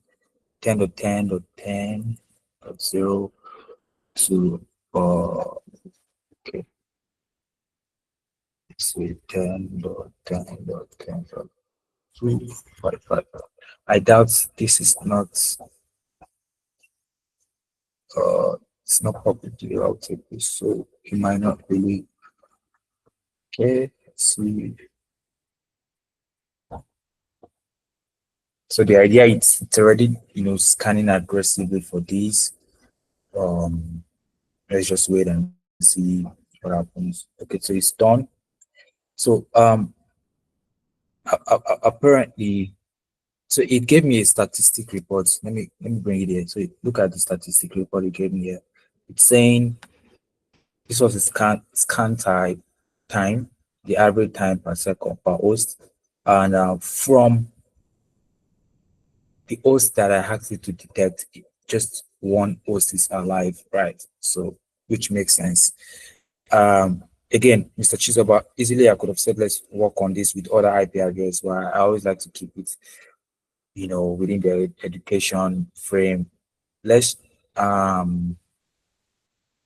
really I want us to keep it with it. So, we're streaming, we could do some other things offline, but for the sake of educational purposes and adhering to ethics, we just keep it like that. But this is your tool. Now you already see how you can, work with it. So let me do something. Let me actually do something. Let's say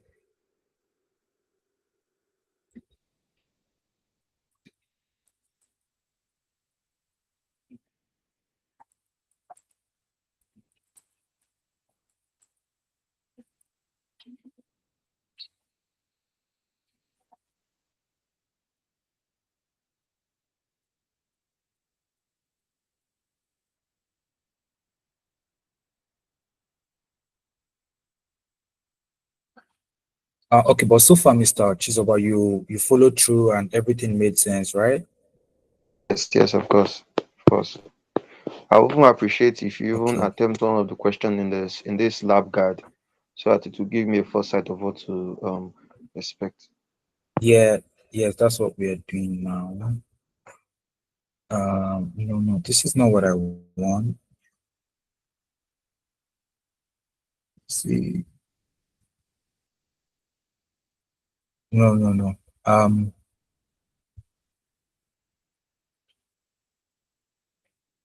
let me see. Vulnerable website for hacking creation. Like, let's say, I think I know one. It's just that right now, you see, I can't really remember. Let me see. Click this one.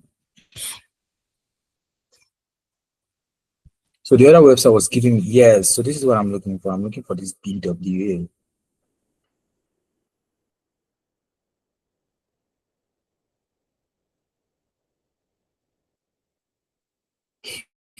Using MySQL, download the project here for advanced yeah, B-Box, the custom, yes, yes, yes. I know that. Okay, let's see. Uh yeah, yeah, yeah. So this is it. So this is an intentionally left vulnerable website. You can see right here, right? Can you see? You can see not secure, right? So one thing I want us to try to do now is so like you said now for your assignments, right? So let me just do this one so that we have an idea of how to solve the lab assignment. So the website here is www.itsecgames.com, right? So let's try to pin that. Let's say pin www.itsecgames.com. Do we get any response?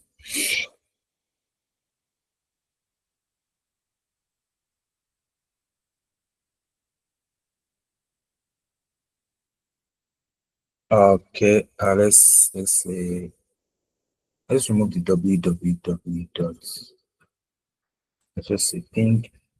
Yes, yes. So it's set games. Good. So we have 3139640, right? Let's just do like a reverse ping on that. Let's say 31.3.96.40. Right. Good. So that means yeah, our reverse engineering worked there. Uh Now that we have an idea for the left intentionally left vulnerable website, which is this. Now let's take this IP address now to Angry IP scanner, right? So let's do 31.3.96.40, right? 31. Maybe someone can help me write that down or help me remember it if I so 3139640. 3139640. Okay, I think I can just place them by each other like this. So let's do 31.3.96.40. Actually, let's start from .1, right? And then we'll do 31.3.96. Now, because we know .40 is active, so let's do dot what? Let's stop at .45. We could take this to .255, right? We could do this, but let's just stop at dot. Let's make it 50, right? Let's make it 50. Maybe we should go back to the lab You assignment and added, see if sir, excuse yeah, me, go ahead. you added dots to the other check very well the IP address. You added double dots. Oh, okay. Yes, thank you. Thank you. That was very observant. Thank you. Okay, good. Yeah. I think basically that was what I did. There was nothing else, very, very. So let's start this. Let's start it. Let's see. Yeah, this card reverse scanning result. Let's see what happens. Yeah.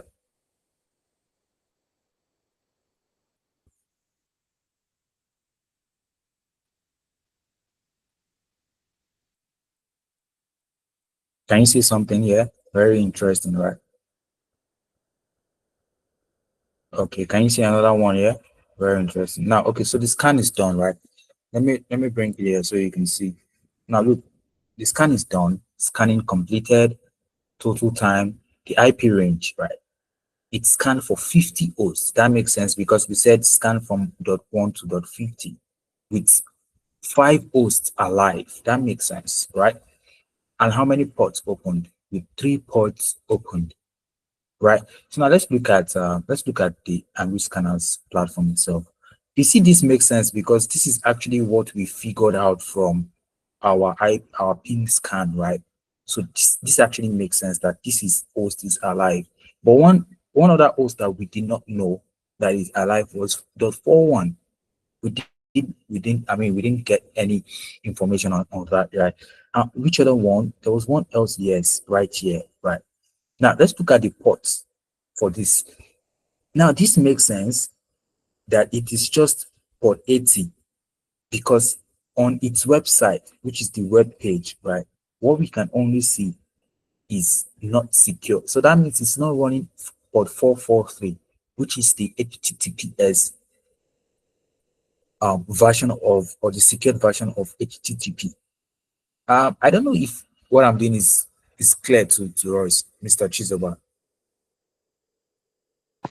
Yeah, I'm following up. I'm just following your footsteps. Good. Okay, I think we have two other persons with us. We have Mr. Kayode, you're welcome, and also Mr. Terry Brandy. Uh, you're welcome, stars. Thank Mr. you. Kayode, are you there? Okay, Mr. Terry, you're welcome. Okay, you guys joined us a bit late, but I believe you are following as well what is happening. Yeah. Okay, so like I said, good. Yeah, so this is absolutely correct because we have, okay, but you know what? Let's even make it more interesting, right? Let's go and, when we looked at the lab material, Mr.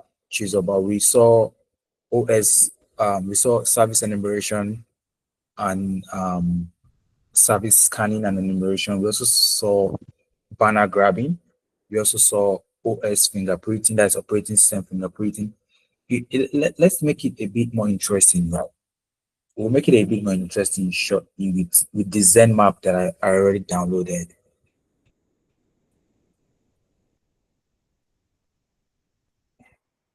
Um, but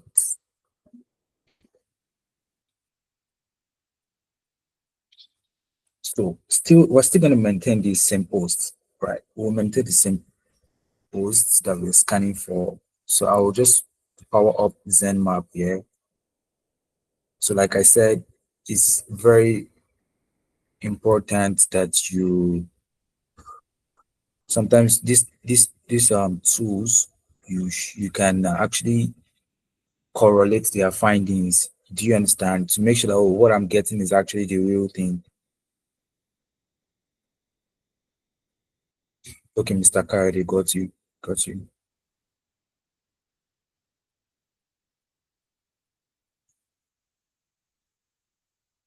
So like I said, you want to correlate to ensure that, oh, I can work with this result, right? So remember again, Mr. Chizoba, now we can go here. We can go here and start changing some things here, right? So first of all, what are we going to want to change here, right? Let's change this back to, we can change this to the what? What is this again? Okay, BWAP, right? So we can say this is BWAP. Let's just BWAP.com. It's not dropping any points. Yeah. So okay, let's just do this.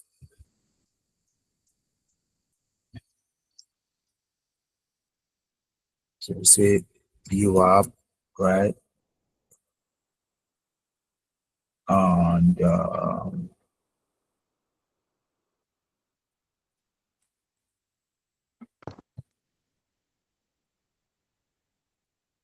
so we say view app. Its IP address is what did we map it to?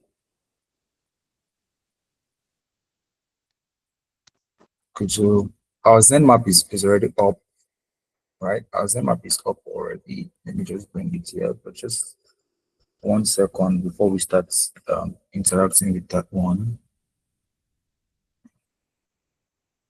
Uh, so from there we can get 31 39640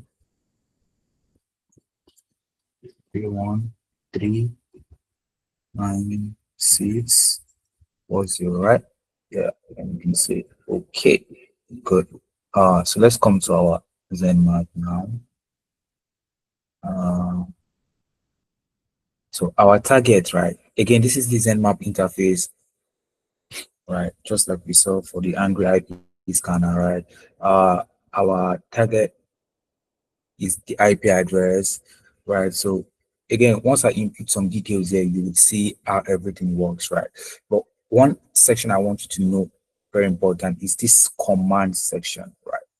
This command section is very important because this is what actually runs against your target, right? So what that means is you could actually come, for instance, you could, do a bit research on uh, so you could do a bit research on NSC scripts. Yeah, right.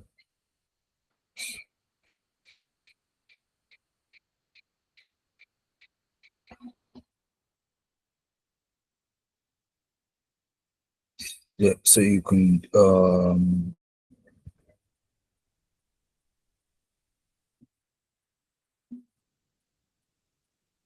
could come here for a documentation on how you can.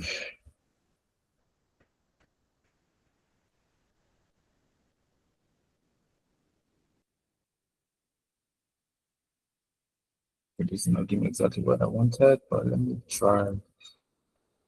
You say map script, map.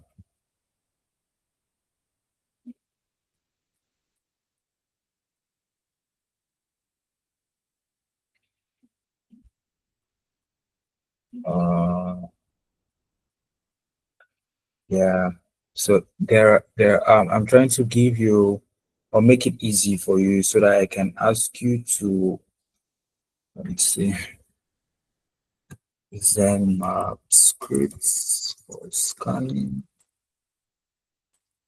Okay, I just want a place where everything is already there, and then I can just ask you to go on here and then experiment with various scripts, right? Yes, okay. Uh, okay, this is just also still some basic scripts. Okay, but that's fine. Uh, Sometimes what you're looking for, you are the only one that could create it and put it online. This is it's always been my own personal experience. Like I know what I'm looking for, but what I'm looking for is actually not out there. So I'm the only one that can if I actually go out now and put it out there, it would be a plus to the community, if that makes sense to us. Okay, so let's make do with what we have here. I wish I could, well, ChatGPT does justice to some of these things, to be honest. And maybe we should spawn up ChatGPT. Okay, so but before we do ChatGPT, I want to explain, even though ChatGPT would also still do the same thing. But so basically, what you're seeing here, like I've said, is the command or the prompt that runs against this the target. So you can see Nmap, even though we're using the Zenmap, or it's the graphical user interface for Nmap. So it will use the Nmap scan. This T4 means the time for stamp, or maybe spend 4 seconds, 4 seconds each on each host trying to get whatever you're trying to get. The V/V means I think that should give us a verbose response. I'm not sure. Okay, so you know what? Let's just ask ChatGPT for some of these things. So first off, I'll say this, and then I'll tell it to us or the scripts that um scan for voters fingerprint.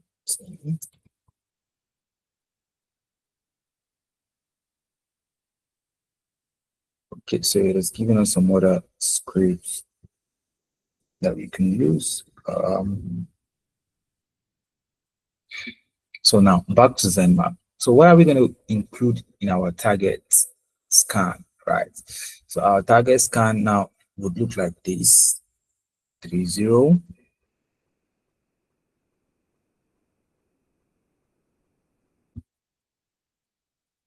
Oh, sorry, 3139640. 3139640, right? So we can ask it to do no. So we'll ask it to do 1250 as we did the other one, right? I hope that makes sense. Then we'll say should we do an intent scan? Let's do an intent scan. That could take time, but let's do an intent scan. Then let's say the result we get, and then we'll compare it to Angry IP scanner.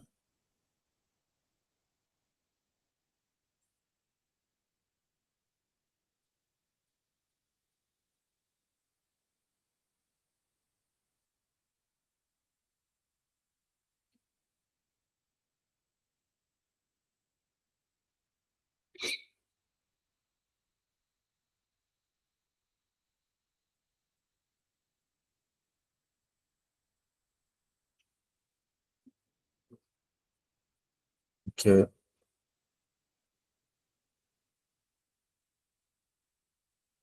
Okay, so it's done. Now, did we notice anything? Yeah. So let's go through the result, right? All right, let's go through the result. So very interestingly, just like we did, remember this was also meant to scan for just 50 ports, right? Remember, so it did it did that duty, um, but then it skipped some ports, right? When it got to 39, you see it skipped 40, it's also skipped 41, which are the hosts that are active, right? And we knew that those hosts are active from Angry Scanner, right?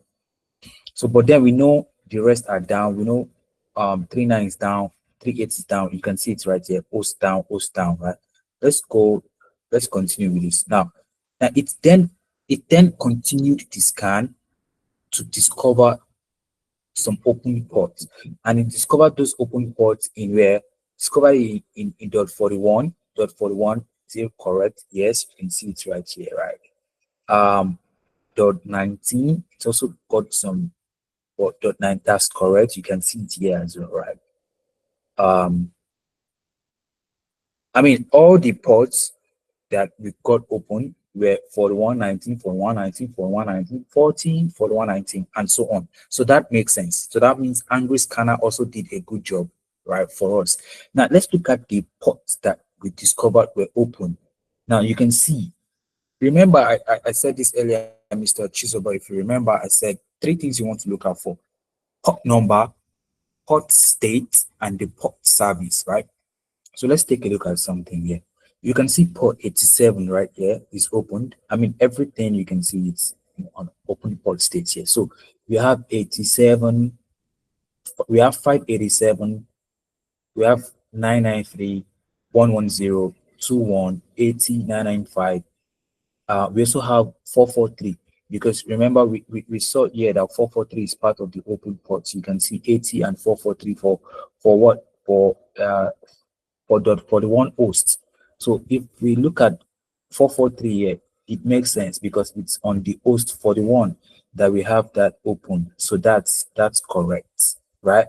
So um now what does this tell us, right? So this tells us or gives us the state of the pods. It's helping us to scan the pods, also enumerate it. Some other things that we could do, in scans like this, are um, you can check for the in a more, for instance, let's say in an environment where we are maybe authorized to test.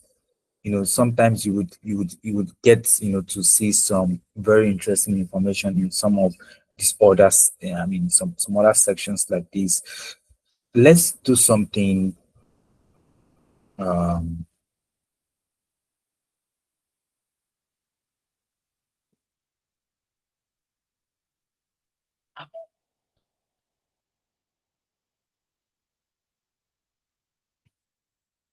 so let's what we are going to do first is we are going to try to do a more in-depth scan for the operating system. Let's use one of the results that we got from ChatGPT here.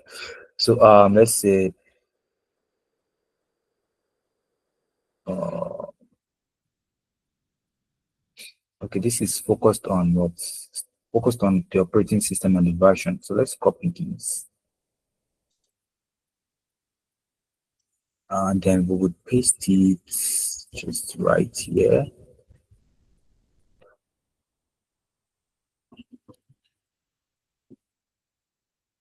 Yes, and let's do a scan and see. Let's see.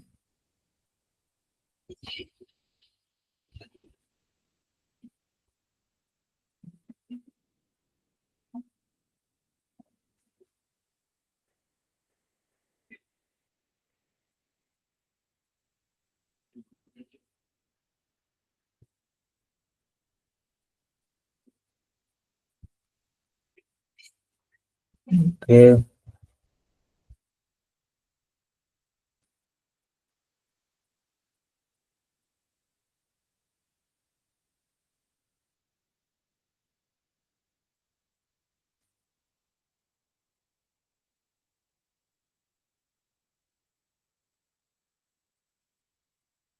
Okay, so we have our results here. Let's see.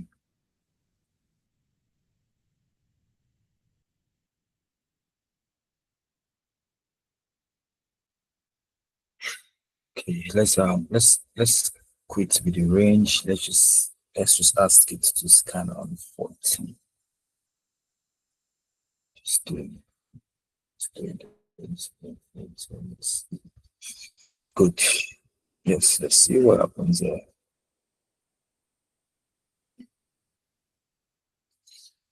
Mm, mm, mm.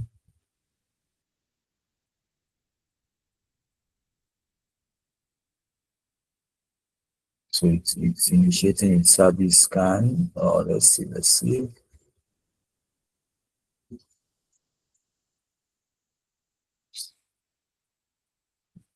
So we're just trying to get information on it, of we're trying to, run the service scan, service enumeration, operating system scan. So for the assignment, really, while this is still ongoing, let's go back to lab assignment, right? So really, that is what. Okay, so discover what product and services. So in a production environment, right? So one of the reasons why you see um some of their responses more robust in the lab guide is because there is a dedicated server for testing, right? So right now on my own end, if I want to deploy a server for this purpose, I mean maybe a Windows server right now for testing, just for testing purpose, while I open all the ports open all the services, you'll be getting more very robust information. Or even if it was just metasploitable that I had, you know, spawned up, and then I'm running some of these scans against it, you will see some very accurate info, or some information here that would be a bit robust, right? Because some of these machines are left vulnerable intentionally, or for educational purposes they are there so we can test against them and then see what's going on behind the scenes.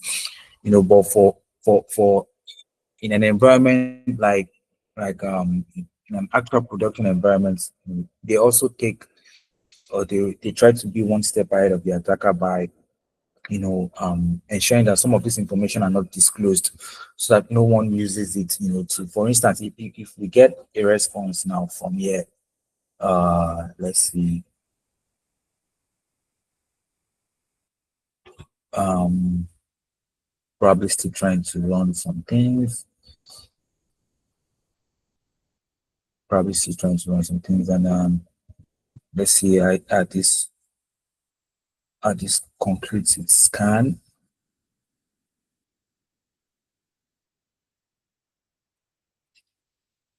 Okay, so look at this part. Let's read this part. You see this part, right, where it tried to initiate the operating system detection. So this was its first try against this, the web dot. That's actually the web page, right, for the vulnerable, for this particular viewer, right? It tried the second time. You can see here, we tried OS detection. This is the second time against the same um, server, right? So that makes sense. It's still running the scan, so maybe we would, you know, probably, if we can't wait for it to complete, because this is a live class.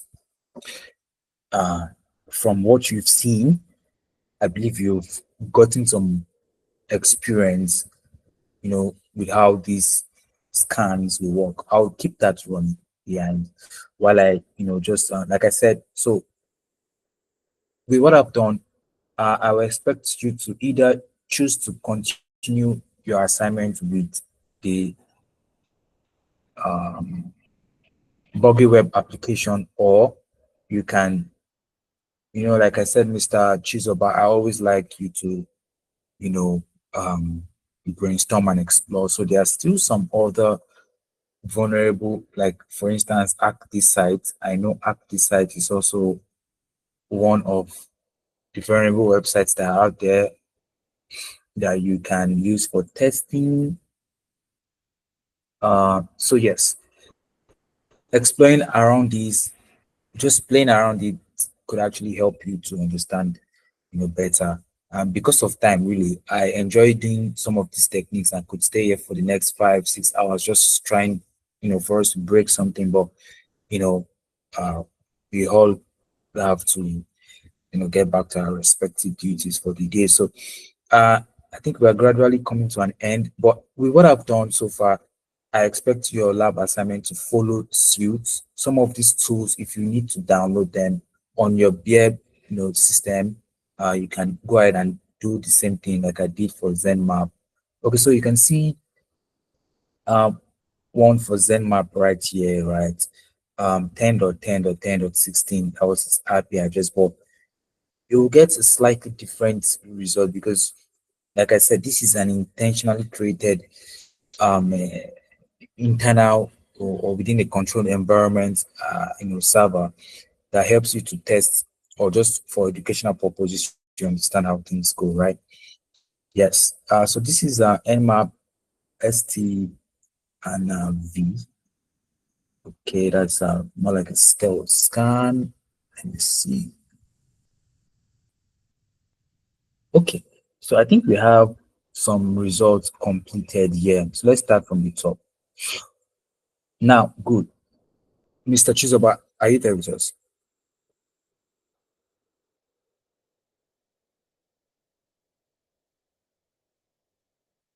Mr. Terry, okay, I think Mr. Terry is here. Mr. Chizoba, can you hear me? Can anyone hear me?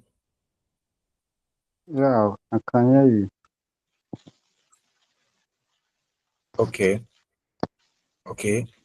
So just to, you know, conclude this now, look at like what I was saying, right? You need to know your port, you need to know the state, you need to know the service, right? Now look at this for instance. It told us that on this particular web server, we have this port open, right? So these are its fingerprint strings. And we confirmed this earlier from the earlier scan, right? Although you can see here it's saying HTTP is closed, okay. HTTPS is opened, okay. We know that it's even giving us some um, uh, other information like the signature algorithm that is used in protecting the site. One place that we wanted to get, or the information we wanted to get, was its operating system. Now look at this place. This is where it gives us that information. But it tells us something here. It says running, just guessing. So that means it's highlighting in instances where it is sure. It actually states that it is sure. Like it gives percentages.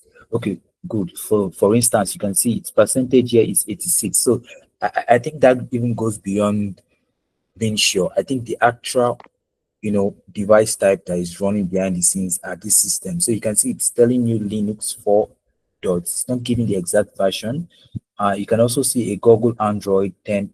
So this could also, this vulnerable website is probably being hosted by, maybe a Google Android mobile as well. That's possible, right? I believe we know that also. So you can see it also ran an aggressive operating system scan to guess their operating system, and it came up with Android 10 to 12 version, running Linux 4.1 for this, and then also a Linux 2.6. So you can see it's saying no exact OS matches, right? So that makes sense.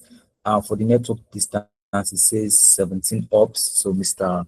Chizobari, I think you should remember when we did this using the trace route. You can see the trace route. So again, just looking at this result, gives us a lot of information that you could use in, forging your or your forging your simulation or your attack, or but for today's class, we are just talking, or for this week, we're just on network scanning.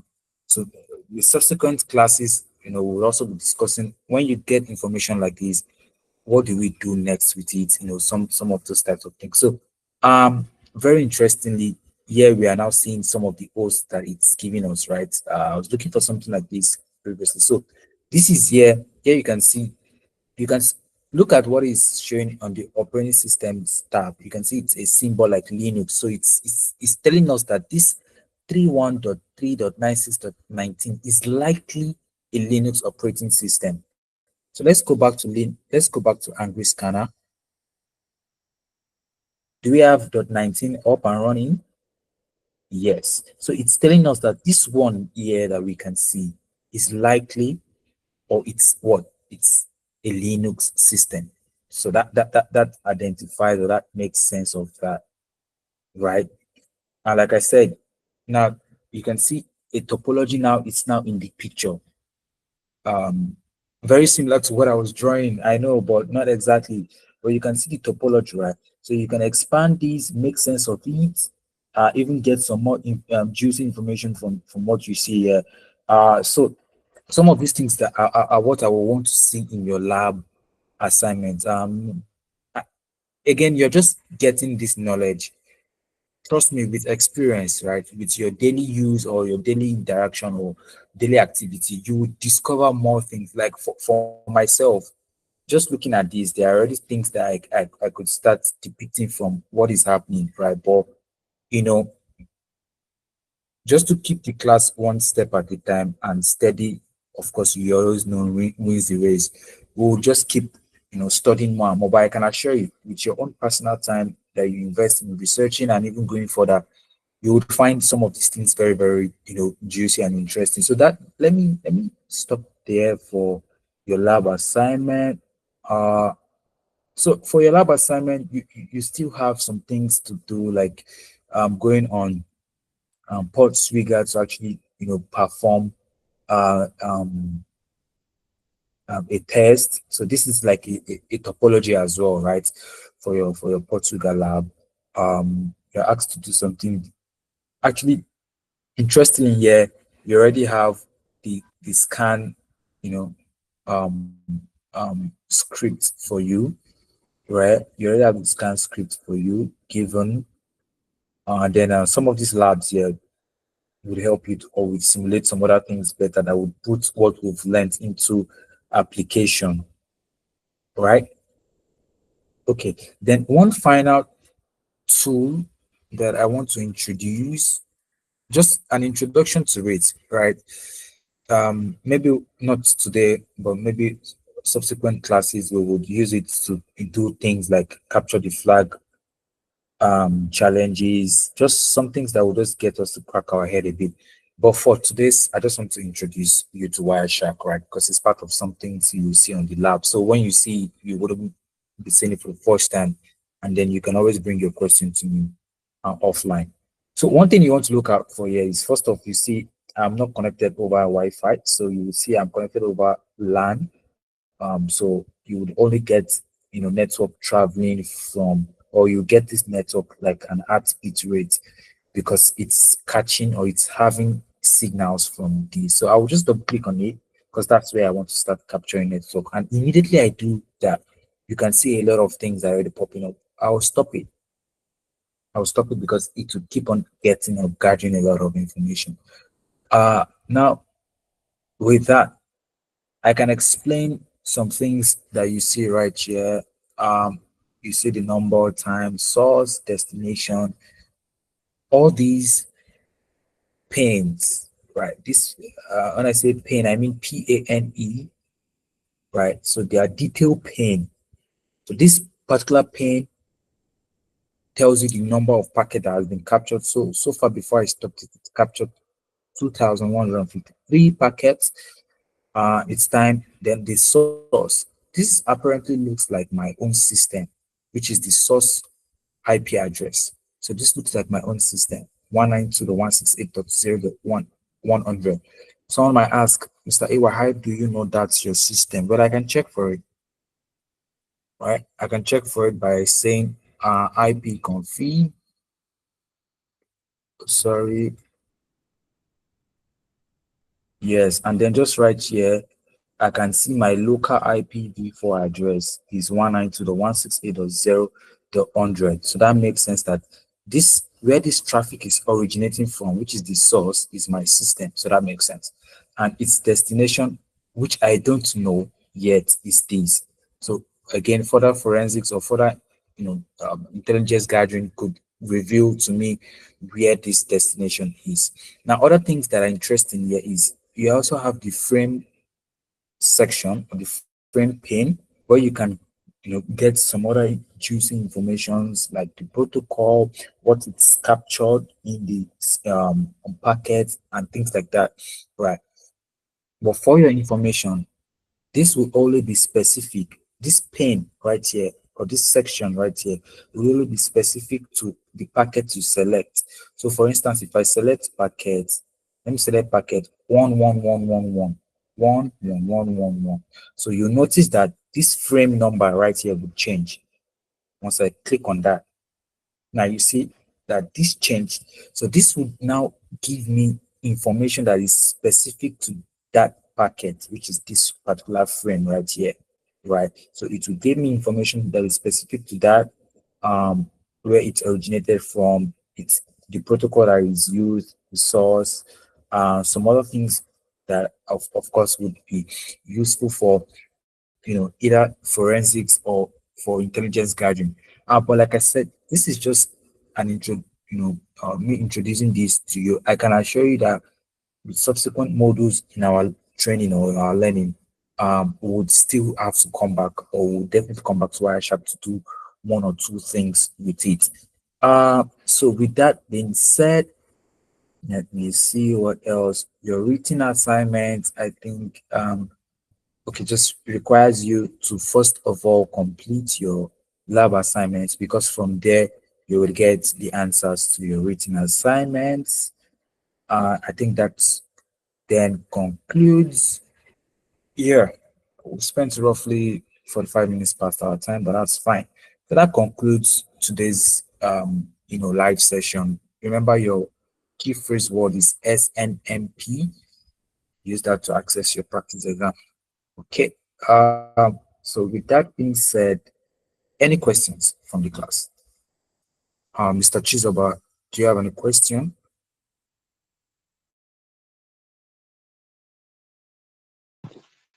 Okay, thank you very much for the lecture. It's very, very interesting.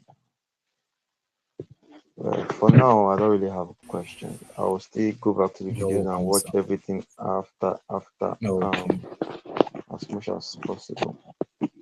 But Okay. it's a very All right. No interactive, it's a problem. very interactive lecture. All But right. I Thank believe you this so time much around for your time. I'll have so much to do for my lab assignments. At least there's lots of enough insight to what to expect. Yeah. So Okay. I think I have enough Okay. to do. Okay. Got But you. I got this you will on be that. better. This will be All right. better than the first. All right. I got you. I got you. All right. All right. Thank you so much. Then, if you don't have any questions and no one else here has a question, then we'll just call it a day, and then I'll see us again in our next live question or live section like this. Pardon me, which would be next week, Monday, same time.